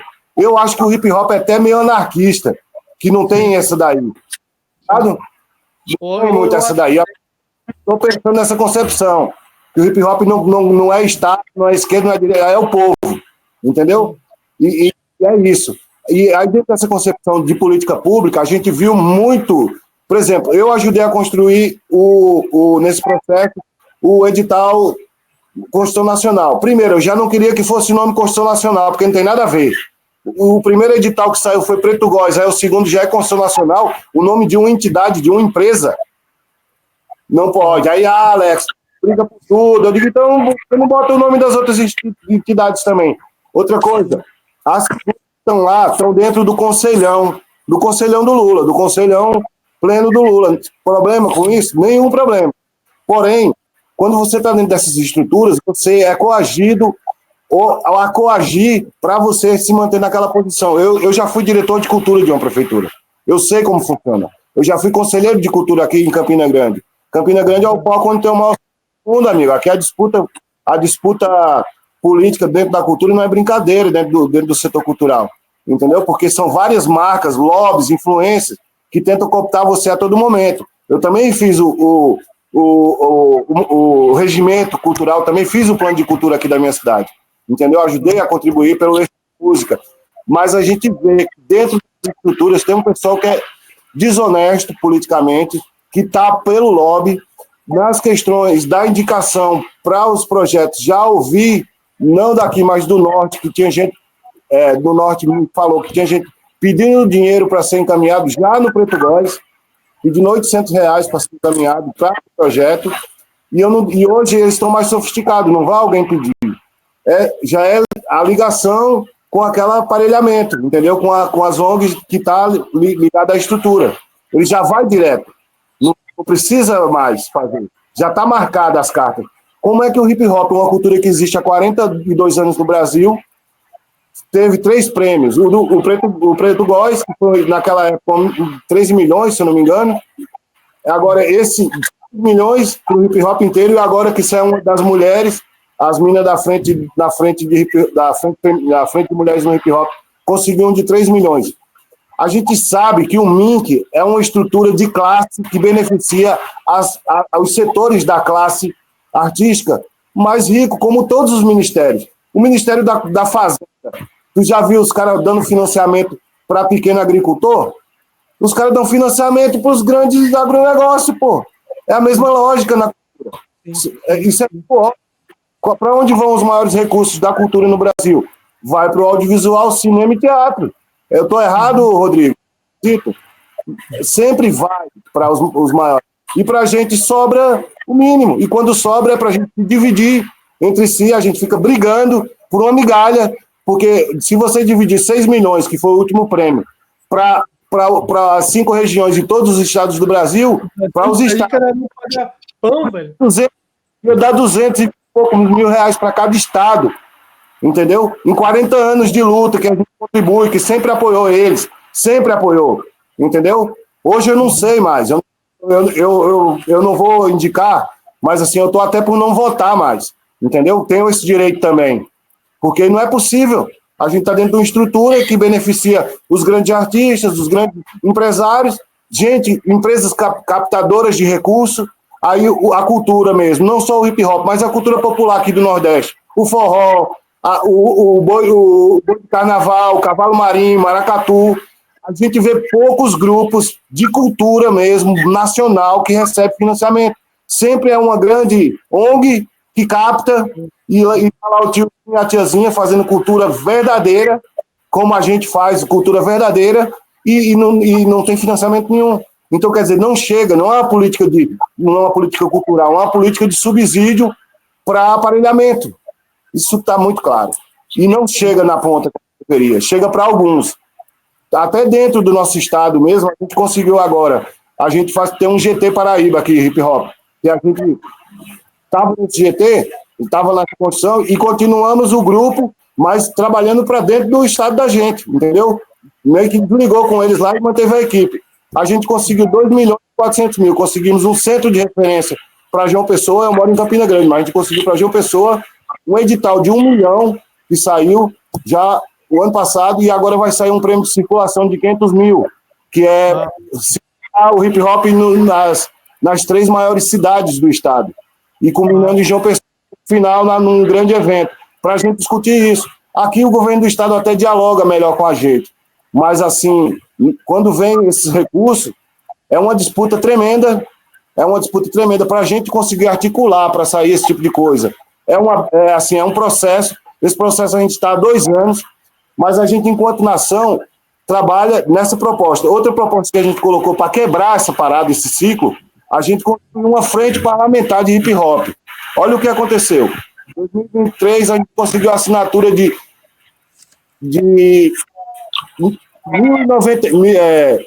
198 deputados federais e 10 senadores. A gente conseguiu a assinatura dos caras para formar uma frente, através da Maria do Rosário, porque o Mano Ox é assessor dela. Então ele consegue colocar algumas coisas, algumas pautas que a nação, por isso que tem a importância de ter umas parcerias. A gente conseguiu, esse grupo da Constituição se articulou. A Maria do Rosário foi se candidatar a prefeita de Porto Alegre na última eleição, teve que sair, passaram para outro, hoje está na mão do Henrique Vieira, que só dialoga com o grupo da Constituição Nacional. Inclusive, a gente fez uma minuta, uma missiva para dizer, cara, você é deputado, você não é o deputado da Constituição, você é o deputado que está na frente na frente parlamentar do hip hop. Você tem que dialogar com todas as forças, entendeu? Porque é uma coisa centralizada. Por quê? Vou falar a verdade. Porque é 2026, ano que vem, e está sendo feita uma grande coalizão para fazer campanha. E eu não concordo. Se você se candidatar, se você, por exemplo, Judá, se candidatar, que você tem direito, você pode fazer reacoplamento dos seus camaradas e tentar uma candidatura, ok. Agora, capturar toda uma cultura para que você não possa nem discutir os termos, qual é o programa, qual é a questão, o que vai ser colocado, isso realmente é muito preocupante, tá ligado? Porque não aceita crítica, não faz autocrítica, entendeu? Então, isso é um problema muito grave. Porque aí a gente pega isso, a gente diz, não vou participar disso, não vou participar de edital, não vou participar de nada, não vou participar de palhaçada. Porque isso aí não é minha índole, isso aí está errado. Eu não quero comprar ninguém. Eu quero que exista uma política de financiamento e estruturação do hip-hop, uma coisa séria, uma coisa sistemática. Sobre setoriais, teve o 4º Encontro Nacional o ano passado, eu não participei, mas eu sugeri esse grupo da construção, eu sou marceneiro, eu fiquei trabalhando, né? Eu não posso sair muito. Aí, eu sugeri que o hip-hop fosse um setorial independente também, como você falou, mas isso dentro da conferência. E a galera fez o corre, essa galera da construção fez o corre, conseguiu as assinaturas, afinal, foi votado para o hip-hop ser um setorial e até agora nada. Por quê? Porque o hip-hop tem muita força. Até eles sendo meio assim submetidos a essa lógica, eles assustam a galera que está lá, porque o hip-hop tem uma força muito grande. O hip-hop tomou conta da dinâmica. Tem muita gente, e quem não é do hip-hop é simpático ao hip-hop. Então, assim, conseguiu a votação, conseguiu em ata, conseguiu a mãozinha dos delegados, e até agora o hip-hop não é setorial. Por quê? Porque é uma política que beneficia, é uma política de classe. Eles dão as migalhas, não tinha as casas grandes, né? Aí os no campo ficavam ali, ganhavam os restos do senhor de engenho, das senhazinhas, aí tinha os subalternos que comiam o resto mesmo, que ia para o político. Pronto, assim, a gente pega as migalhas, não é nem o que restou da mesa, é a migalha mesmo que caiu. Então, eu tenho essa visão, sou meio radical de colocar isso, porque é a realidade. Vai para muito poucas pessoas. Eles pegam, fazem uma propaganda que a exceção dessa situação, eles transformam essa exceção em regra. Sim. Sabe, Alex, o que eu acho, assim, é que a gente tem muita demanda e pouco tempo e a necessidade dessas demandas serem resolvidas muito rápido, tá ligado? Tipo, urgência nas coisas, saca? Só que esse tipo de coisa, às vezes, eu não acho que seja bom. Já explico por quê. Porque eu penso que, às vezes, a gente precisa começar as coisas de base e ir aos poucos, né? Nessa questão de setorial, eu imagino que, assim, se conseguiram a lei, que era massa, cara. Só que, assim, já foi criada a Câmara do Setorial do Hip Hop dentro do Conselho Nacional, porque eu penso assim, né, você foi conselheiro, eu já fui conselheiro em Curitiba, né, hoje eu sou conselheiro aqui em Pinhais, aqui, e eu acho, cara, que o espaço, cara, para começar qualquer coisa, de qualquer área, seja teatro, seja música, seja qualquer coisa, seja a partir do conselho, e o conselho é que tem um poder legal de poder já propor uma lei, né? E aí o que acontece é o seguinte, né? Tem uma cadeira no conselho, quem ocupava era o GOG, entendeu? Desse agora. Tá, mas aí eles abriram o conselho do hip hop ou era o GOG ocupando uma cadeira em algum lugar, em algum conselho, tipo, ou de arte digital, ou de teatro, ou de música? Tem o DJ Bengala, que é de Goiânia, que ele está dentro de uma setorial aí, mas eu não sei bem qual é, de mobilidade, alguma coisa assim, eu não me lembro agora. Tem uma pessoa, e os outros são articuladores dentro do conselhão. Tudo bem, não tem problema. Porém, quando você está dentro desse espaço, para você ser capturado é muito rápido, para você defender só seu projeto é muito rápido, porque chega patrocínio para essas pessoas, ganham terreno, ganham prédios, e aqui no Nordeste, que é o maior déficit que tem, tá ligado? Sabe por que eu tô falando isso? Porque em 2023, no grupo da Constituição Nacional, a gente sugeriu uma pesquisa de quais locais, depois eu vou mandar para o Rodrigo, para ele ver o gráfico, de quais locais existe coordenação, lugares onde o hip hop coordena, casas de hip hop, espaços de hip hop, onde pessoas do hip hop coordenam. Foi feito um gráfico. No Rio Grande do Sul é o primeiro lugar, tem 56. Depois eu acho que é São Paulo, com 48 espaços que gente do hip hop coordena. Certo. Aí, sendo Rio de Janeiro, Paraná, blá, blá, blá, blá. Quando chega no Norte e Nordeste, meu amigo, é 1, 2, 3, 4 lugares. A gente estava tentando discutir com eles sobre a questão da diferença regional de estruturas. Eles não aceitam esse debate. Eles dizem, não, porque a população é por nível populacional. Olha o tamanho do Norte e o Nordeste. Só fecha estados, mais 6 do Norte, 15. A gente... É uma coisa assim, que você não é que nem aí, que você vai num bairro, talvez tenha alguma casa de hip hop. Aqui é muito difícil. Muito. Eu moro no interior da Paraíba, entendeu? Em Campina Grande. Gente que mora no interior do Amazonas, imagina como é. Quem mora no interior do Acre, do Pará. E tem hip hop em todos esses locais. É incrível. É incrível. Eles se espalham de uma forma. A gente está vendo estourar um monte de grupo indígena, né? De hip hop, né? E para pensar na isso, coisa mano, mais afastada do que tribo indígena, eu não sei se tem algo mais afastado. Quando você falou dessa questão do GOG, falar isso, essas pessoas que são desse eixo, eles às vezes não entendem qual é a dinâmica nos estados. E você falou, paga de artista. Eu não sou só artista, eu sou ativista, eu estudo, eu estou na luta, eu estou na base. Eu não estou de brincadeira, eu não estou aqui pro ego. A gente pode discordar, mas eu vou lhe respeitar, eu vou tentar entender o que você está falando. A gente vai na dinâmica de debate. Esses caras não querem saber disso. Quando você fala que é no Nordeste primeiro, nas coordenações não tem ninguém do Nordeste, nem do Norte. Então, a gente dizer que não existe uma disfunção e uma disparidade entre estruturas no Brasil, não só no hip hop, na indústria, no comércio. Aí, para esse lado, é muito mais desenvolvido. Eu já morei aí, eu sei como é. Entende? Então, a gente tem que discutir isso enquanto questão nacional. Enquanto hoje, dia 7 de setembro, a gente entender a importância da equidade entre os nossos estados, que a gente é um grande país. Inclusive, está sofrendo muito ataque. E esses debates sobre a questão do império atacar a gente, o hip hop nem discute. É uma galera que ficou para o debate.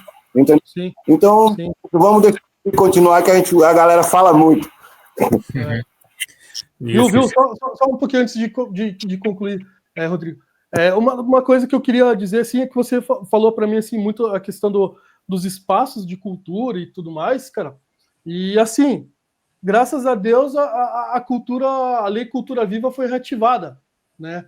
E agora a gente precisa fazer com que os pontos de cultura, né? A política dos pontos de cultura cheguem no pessoal do hip hop, né? Eu até troquei ideia com o Nino Brown e pedi para ele falar para um carinha lá do Rio de Janeiro, da Zulu Nation lá do Rio de Janeiro, lá que ele tá montando um museuzinho do hip hop lá e tal.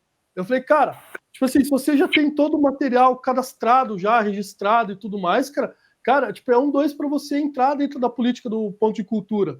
Porque daí, cara, uma vez que você consegue a chancela, saca, e a habilitação, cara, tipo, você vai poder só viver, se dedicar somente a isso. Porque daí você vai ter daí todo o dinheiro, o investimento e toda essa questão. E eu acho que, assim, os pontos de cultura é uma política legal para a gente poder bater dentro, assim, do hip hop, né? Trazer, pessoal, vamos se ligar, tá ligado? Vamos fazer... Só para colocar a questão da cultura, a gente participou agora da habilitação aqui com esse GT. A gente é ponto de cultura e ponto de memória, pelo IBRAM. E aqui, legal. Mano, até agora a gente não conseguiu financiamento de nada, parceiro. Entendeu? Na verdade, se cria muitos cards, muitas propagandas. Vou te falar um dado, eu acho que o Rodrigo sabe. Eu, pelo menos na última reunião que eu fiz do Conselho Nacional de Cultura, uma pessoa que estava falando lá disse que a cultura no Brasil, o MINC, não tem nenhum fundo para garantir um ministério. É uma rúbrica, é verdade, Rodrigo, isso? Não. Que não tem um fundo da Fazenda. Que é uma rúbrica. Que é uma rúbrica que junta todos os orçamentos e cria uma rúbrica para o Ministério. Não tem um orçamento independente autônomo. Pelo menos foi o que eu não saberia responder isso agora, eu teria que verificar essa informação. Falar de dentro da... Viu, Alex? O que eu sei é o seguinte, rolou o pessoal daqui Puta, de qual que é o partido? Bom, é de um grupo aí que tá dentro dos comitês aí, tá ligado? O cara veio aqui para Pinhais pedir pra gente acabar com a lei do fundo municipal, porque, segundo ele, a gente tinha que espoliar somente o fundo setorial do audiovisual, porque ali tinha dinheiro e era ali que tinha que ser, e o fundo setorial tinha que fomentar toda a cultura no estado. Tá entendendo? Olha a ideia do cara, saca? Eu cheguei e falei, ele falou isso em plena conferência, né? Na hora que a gente vai lá, tá debatendo as leis que vai ser no município, né? E eu cheguei e falei assim, não, pelo contrário, a gente tem que criar os fundos setoriais. A música tem que ter o próprio fundo setorial, artes visuais o próprio fundo setorial, teatro tem o próprio fundo setorial. Na verdade, a gente não tem que extinguir ou espoliar o audiovisual. Pelo contrário, a gente tem que ver o que os caras fizeram, tá entendendo? E fazer o nosso, de acordo com as nossas características próprias, as nossas próprias dinâmicas, né? E tal. E para além disso, o que a gente precisa mais, só para concluir essa parte, a gente precisa separar os valores, entendeu? Porque assim, aí ver aonde existe questão das dinâmicas e da questão de onde mais reflete nas comunidades. A questão hoje, Judá, vou falar, ser sincero, e você sabe, todo mundo aqui sabe, não vamos falar a verdade. Está sendo feita uma grande coalizão para a campanha de 2026, meu irmão. Tá ligado? Sem problema, não tem problema com isso. Mas seja claro com as bases de cultura, para depois não ficar excluindo pessoas porque a pessoa não concorda com essa forma. A política é nacional para as pessoas, não é para quem é do partido. Sim. Tem que ser para todo mundo. E pior, xingar o outro de fascista por justamente apontar isso aí, né? Vamos trazer aqui alguns dados, gente, sobre essa questão do recurso que não chega na ponta. Alguns dados que foram apontados, assim, a partir que constam no livro. Tem muito informação que até chegou de outras fontes, né? Como por exemplo, como IPEA, por exemplo, como também o Observatório Ibira 30, né? Eu já vou falar dele aqui. Então, né, esses dados que a gente tem aqui, ó, alguns para vocês depois comentarem a respeito, sobre, dizendo que, por exemplo, que a PENAB também a gente está vendo que não chega na ponta, né? Vocês estavam até comentando a respeito disso, não foi especificado qual o fundo que vocês disseram, eu acredito que seja, que seja a PENAB, né? Afinal de contas, é o que temos aí de fundo de cultura que está da vez, assim, a bola da vez. E durante o seminário no IPEA, o Humberto Cunha, que ele é advogado, assim, o presidente de honra do Instituto Brasileiro de Políticas de Direitos Culturais, trouxe um dado lá que não chega, que o fundo, né, que esses recursos não chegam, né, a 4% dos trabalhadores da cultura. Olha só, tanto trabalhador da cultura, só 4% consegue receber esse fundo. Agora vamos sair da parte dos trabalhadores, vamos colocar no público. Afinal de contas, que é o elemento fim, de onde que a cultura tem que chegar. O artista, no caso, é o meio, assim, o público é o fim, é onde tem que chegar a cultura. O Márcio Tavares, que é secretário executivo do MINC, uma entrevista dada no Zero Hora, Zero Hora não, é o Jornal Gaúcho, o principal Jornal Gaúcho agora, não me recordo o nome, assim, enfim, ele deu um dado lá sobre a população, os milhões de brasileiros assim, que fazem uso dos produtos, de eventos feitos com políticas culturais. Só que se a gente for ver apesar de milhões de pessoas, se parece um número grande, sim, mas corresponde a apenas só 2% da população, só 2% da população que acaba fazendo uso desses produtos, ou eventos, iniciativas. Pode ser que muitas vezes assim, seja pessoas que já têm cultura ao seu redor, não seja pessoal periférico, né? Não seja da ponta. Um outro estudo, Observatório Ibira 30, ele fica no Jardim Ibirapuera, em São Paulo, próximo da divisa com Diadema, né? Uma comunidade lá de 40 mil pessoas. Ele tem um observatório que fizeram um estudo sobre a aplicação, sobre a lei Rouanet, como que ela chega lá em São Paulo, dividindo por bairros, né? Pegou as informações de 2014 até 2023. E olha, tipo, só nesse período 17,7% de toda a Lei Rouanet nesse período ficou só no bairro de Pinheiros. Também teve muita concentração nos bairros centrais de São Paulo. Agora, pegando todos os bairros periféricos de São Paulo, nesse período só chegou 1,88% de lei Rouanet. Isso que São Paulo, São Paulo junto com o Rio de Janeiro, assim, são os principais estados assim, onde a gente acaba vendo que se tem essa concentração da aplicação da lei Rouanet. Outro dado, o Federico Barbosa, que é um técnico do IPEA, durante um seminário realizado no próprio IPEA, trouxe várias informações sobre a aplicação da Lei Aldir Blanc, no caso também PNAB também, durante a pandemia, e viu que, olha, que municípios pequenos, com 5 mil habitantes, desses, 61,8% sequer conseguiram utilizar os recursos recebidos. Dá para ver que a coisa não chega na ponta e com esses dados. Queria que vocês comentassem um pouco a respeito desses dados que eu trouxe para vocês. O que vocês pensam disso, a respeito disso? Viu, Digão? Só uma pergunta. Esse último dado é assim, o dinheiro foi liberado, daí o artista não conseguiu executar ele, ou, por exemplo, o cara foi habilitado no edital, passou tudo certinho, e o dinheiro não foi depositado para ele? Chegou ao município, Secretaria Municipal. Aí não conseguiu ser... Ele 61,8% dos municípios pequenos com 5 mil habitantes, eles sequer conseguiram utilizar os recursos recebidos. Eu posso comentar? Eu vi uma matéria da Confederação Nacional dos Municípios, porque foi cortado o recurso da PNAB do ano passado, era 3 bilhões, se eu não me engano.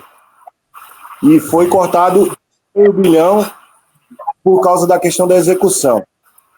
Quem mora em município menor sabe como é a politicagem também, né? O critério. Às vezes não tem conselho de cultura, às vezes não tem...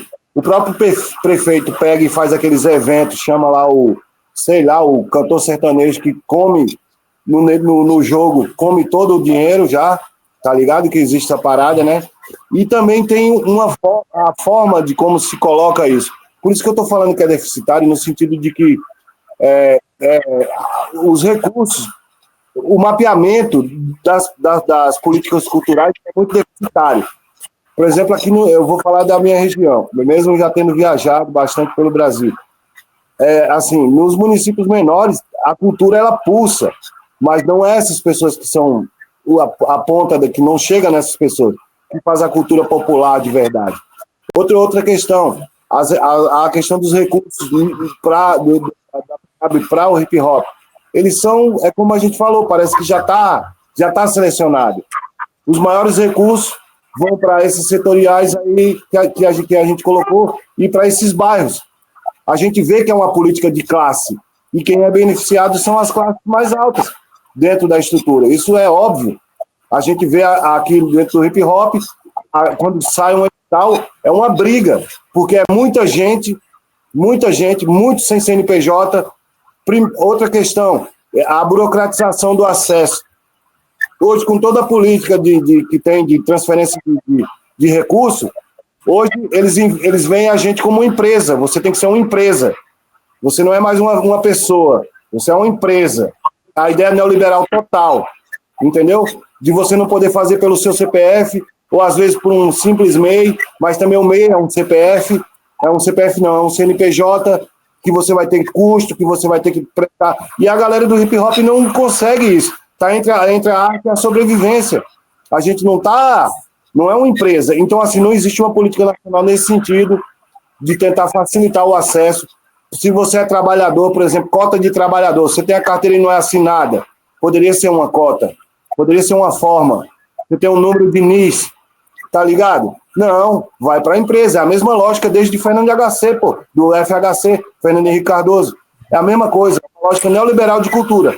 Então, por isso que eu acho não, vendo os dados, eu tenho certeza que é uma política de classe, para a classe mais alta.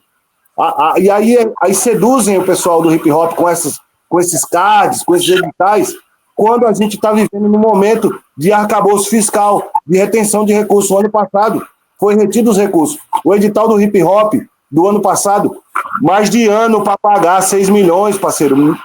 Um edital de 6 milhões levaram mais de ano para pagar. Teve gente que não recebeu ainda. Entendeu? Ó, teve toda uma política, um discurso lá. Ah, vamos pegar as pessoas que têm deficiência e não sei o quê. Daqui do Paraná, cara, teve uns 3 projetos, cara, de deficiente, né, colocado lá. Não foi aprovado um. Exato. Aí, assim, tem uma política muito demagógica e impondo uma certa circunstância e fica de fora gente que está há 2, 3 anos, que está dentro alinhada a essa pauta do momento, a essa agenda liberal, gente que está há 30 anos no Pará, lá no meio da Amazônia, fazendo trabalho na unidade prisional, na quebrada, fica de fora, porque às vezes o cara é um evangélico, entendeu? Sim. Porra! Isso. A gente não vai criticar.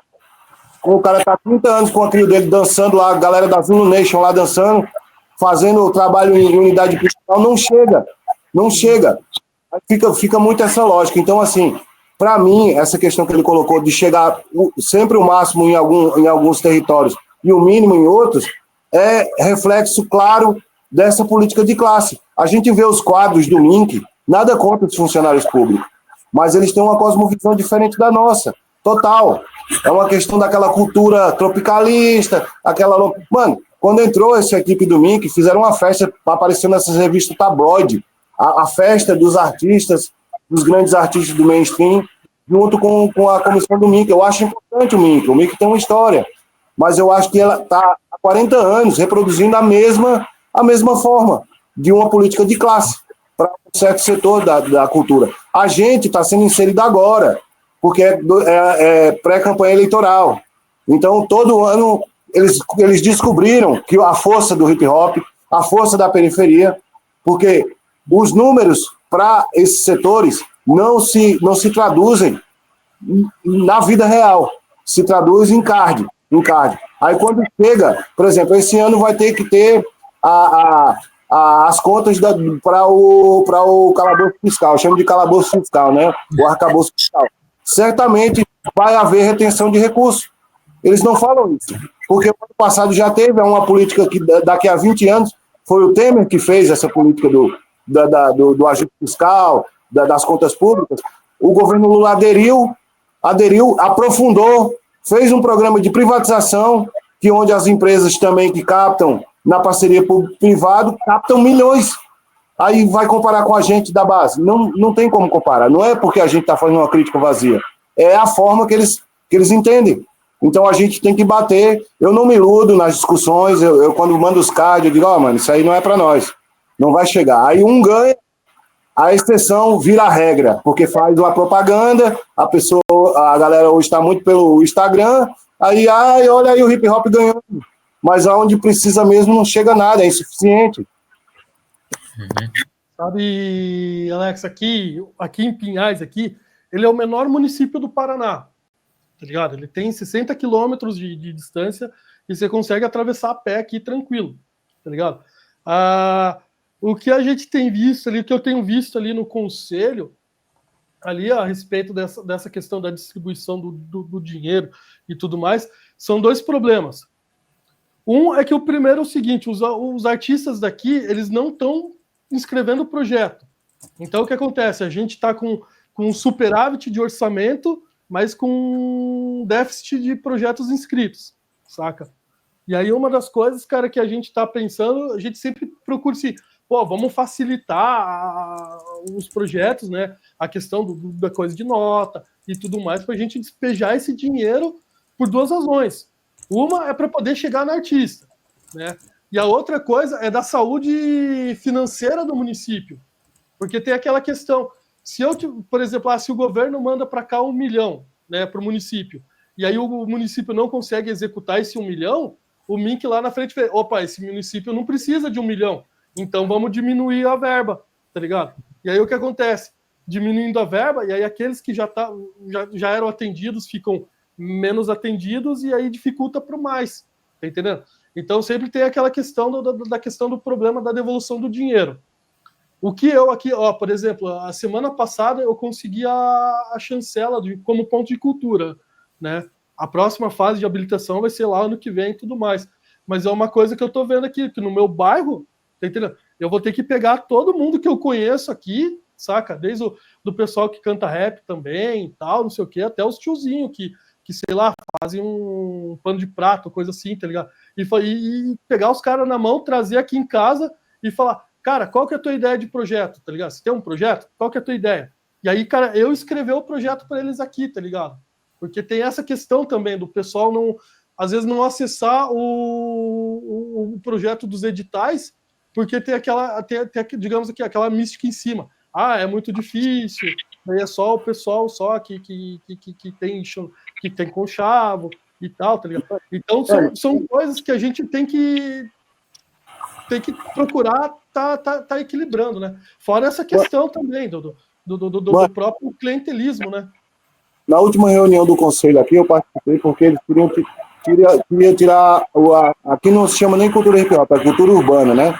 Que eles colocaram. A verba pra gente é a menor. E quando você anda na cidade, a cidade está cheia de grafite, tem várias batalhas, tem várias atividades, tem tudo. Porém, a forma de acesso, ela é muito burocrática. Dizer que não tá delirando, mano. Porque meu tio é artesão, eu sou marceneiro, meu tio faz arte em madeira, brinquedos, coisas artesanais. Mano, ele é analfabeto. Eu que já trabalhei, já fui diretor de cultura, já fui conselheiro, a gente tem um pouco a mais de entendimento. Quando você pega as regras, outra coisa que dificulta é a questão dessa plataforma Prosas aí. Eu acho que tinha que ser uma plataforma estadual, vinculada, e daí nas 5 regiões, pelo menos, para ela não dar tanto bug, tá ligado? Na hora de preencher as paradas, tá ligado? Mano, é muito complicado. Aqui teve um edital para os indígenas e para os ciganos, eu acho. E assim, as pessoas não conseguiam se inscrever, mano. Porque assim, a dificuldade é muito grande. Aí chega um recurso para uma camada, para um setor da cultura que já tem acesso, que já tem um estudo, eles vão captar tudo. E esses valores vão para onde? Voltam e se perdem no caminho. Porque assim, se o município não executar, tudo bem, mas se voltar para o Estado, de lá a gente não sabe para onde vai, para a federação, para o Estado central, né?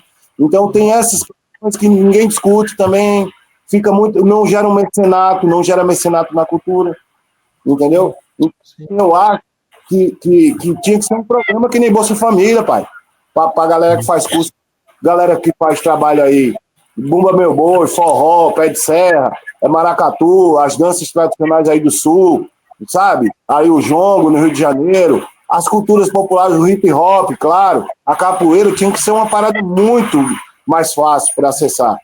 E não só como cultura viva, juventude viva e tal. A gente quer uma política de Estado, não quer uma política de governo, entendeu? Por isso que a gente fez a frente parlamentar e está fazendo agora a PL 423 de 2025 para isso, para ser votado na Câmara e a gente ter uma política permanente, porque senão a gente vai ficar sempre dependente disso, ficar num curral, porque isso é uma política de curral, né? Empurra a gente para um brete, se você por esse brete você talvez ganhe. Concordo. Você acabou entrando em alguns pontos assim, que eu acho que você falaria na minha última pergunta, que estamos vindo aqui para os finalmente, né? Eu quero agradecer pela participação de vocês aí, Alex Araújo, Dark Chivan, o Davi Black, que caiu e não pôde voltar. Eu queria só passar para vocês fazerem umas considerações finais aí, a respeito do papel de uma política pública de cultura que atendesse o hip hop. Considerações finais aí, e se puder responder. Você até na sua última fala, Alex, você até já comentou alguma coisa a respeito, assim, até sugestões, inclusive, né? Alô? Sim, o Gil começa com o Judá. Quer que eu fale primeiro? Fala você primeiro, Judá. Tá. Bom, política pública, cara, a gente tem várias, né? Aqui a gente já citou já a questão do ensino do hip hop nas escolas, né, da aplicação do ensino nas escolas. A gente precisa ver, cara, com o Ministério dos Esportes a aplicação do breaking, porque agora é esporte olímpico. Então, assim, o pessoal está montando as regionais do COB, né? do Comitê Olímpico do Break nas regiões do Brasil, né? Então, só que tem que ter também algum mecanismo do tipo, por exemplo, que nem parece que o futebol tem uma espécie de bolsa futebol, ou coisa assim, né? E tal. E aí eu acredito que, cara, que o do breaking precisa ser também, saca? E fora isso aí, eu acho, cara, que a questão que a gente não discute muito são as questões do empreendedorismo, saca? Porque, cara, com certeza, cara, toda cidade tem um maninho que montou uma marca de camiseta, tá ligado? Tem um outro mano que tem um estúdio lá, que grava, tá ligado? Que faz filme, que faz um CD, saca? Tem todas essas questões. Então, assim, em termos de política pro hip hop específica, eu acredito que essas três, assim, saca? Do meu ponto de vista. Aí os outros, aí a gente pode ver. Pessoas, cara, que possam trazer outras ideias que sejam melhores e tal. Mas eu acredito que mais ou menos essas três, tá ligado? Tipo, a educação, né? O hip hop, cara, cai a educação. Aí a questão, cara, do breaking no esporte, que eu acho que isso aí a gente não pode perder. A gente já ficou fora da Olimpíada, o que é uma vergonha, velho. Todo cara, você pode, cara, conversar com qualquer b-boy no Brasil. Qualquer b-boy vai falar, o Brasil tá fora das Olimpíadas de break, é uma vergonha. E, claro, que tem aquela questão de que quem comanda o break no Brasil não são os caras do hip-hop e tal, tá ligado? Ou às vezes são, mas também não tem cara do hip-hop que não é, vamos dizer assim, não é competente para estar lidando, a gente tem que ver isso aí também. E a questão do empreendedorismo, né, cara? Porque, assim, é uma briga minha, tá ligado? Isso já é uma briga minha que eu tenho, tá entendendo? Assim, como é que a gente vai fazer com que as pessoas do hip-hop tenham a sua autoestima, seu reconhecimento, o seu empoderamento, se ao mesmo tempo eu quero que essas pessoas sejam eternamente pobres e se coloquem nessa situação, né? Não possam criar uma sua própria empresa, não possam fazer o seu próprio negócio. Eu acredito, tá entendendo? Eu acho que o empreendedorismo também é um mecanismo de emancipação, saca? E, cara, eu acho, tá entendendo? Tanto que, pô, a gente vê, cara, lá a gente vai pegar os modelos, cara, o hip-hop, cara, dos Estados Unidos, cara, é a cultura e é a indústria. E às vezes é mais a indústria, o mercado, do que a cultura. A do Japão, cara, pô, tem um mercado fodástico também, tá ligado? E eu acho, cara, que a gente precisa ver essas questões de empreendedorismo também, cara. Não sei se alguma isenção fiscal, alguma facilitação nesse tipo de coisa, tá ligado? Mas eu acredito, cara, que a questão do empreendedorismo também é um grande disseminador, cara, de melhoria social. A pessoa vai lá, monta lá na empresa dele lá um pequeno estúdiozinho de printar camiseta, daí daqui a pouco já consegue já empregar uma pessoa, tá ligado? Para ajudar ele. E daí essa pessoa vai empregar outra pessoa e assim vai, tá ligado? Eu acho assim. Legal. Mano, para as considerações finais, quero agradecer ao Rodrigo, agradecer ao Judá, agradecer ao outro mano que teve algum problema técnico, aí não pôde voltar, mas esses espaços com esse tipo de discussão sempre são importantes para que a gente possa refletir sobre o tipo de política que está sendo feito no Brasil.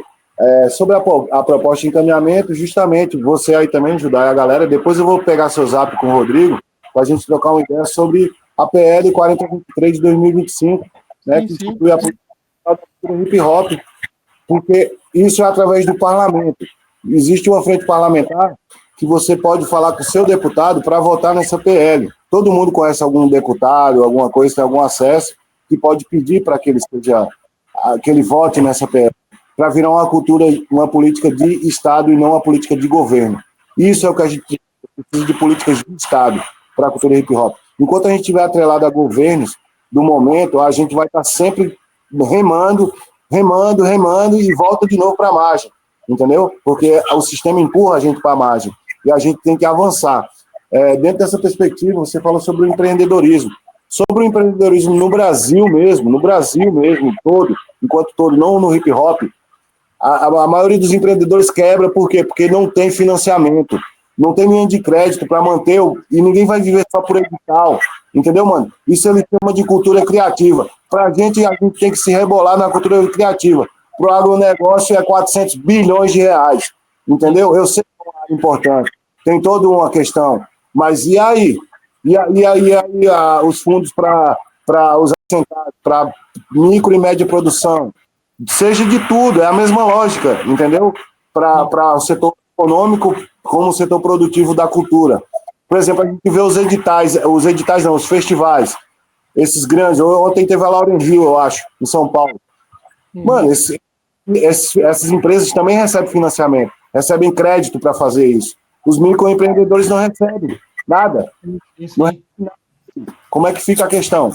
A gente vai ficar nessa, se rebolar, da gente fazer todo o corre para uma luta e chega no momento volta para a margem. Então, assim, eu penso que quando a gente começar a pensar em política de Estado e não política de governo do momento, seja nos estados ou nos municípios, a gente vai estar avançando nesse processo. Minha mãe quer aparecer aqui para vocês. Olá, boa noite.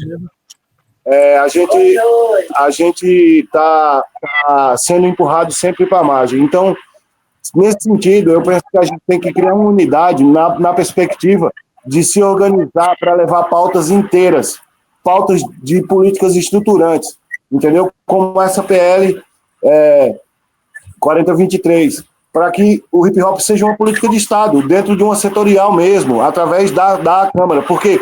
Porque se for por decreto ou por política normal, que seja feita pelo MINC, entra outro governo e derruba. Aí a gente está fora do jogo, entendeu? Então eu penso que dessa forma a gente consegue avançar mais. E eu vou te falar sinceramente, melhor ainda se a gente conseguir autonomamente, dentro dos nossos territórios, se manter relevante no sentido para a nossa comunidade, dentro das comunidades, conseguindo viabilizar outros projetos. Hoje eu não atuo tão diretamente assim no sentido da arte em si. Eu tenho um EP, tenho várias músicas, vários clipes, mas eu estou atuando hoje na estruturação desses novos espaços, com essas experiências que a gente tem.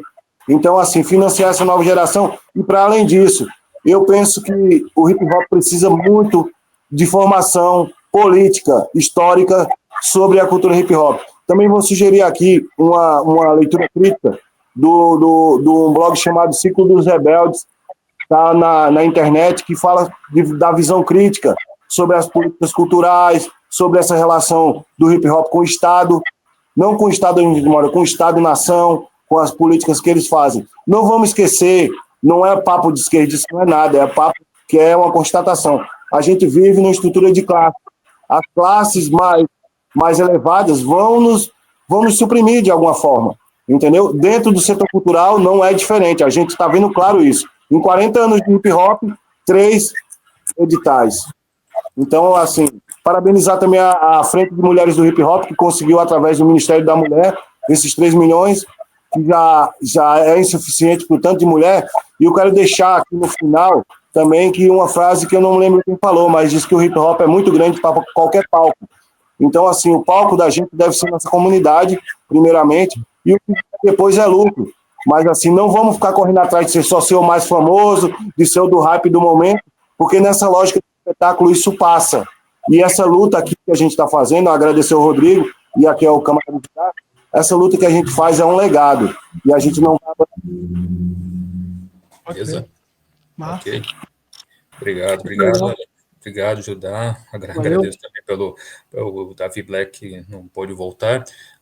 Finalizamos aqui. Olha, você que está assistindo aqui pelo canal do Observatório da Cultura do Brasil, se você ainda não é inscrito, pedimos a sua inscrição, curta esse vídeo, certo?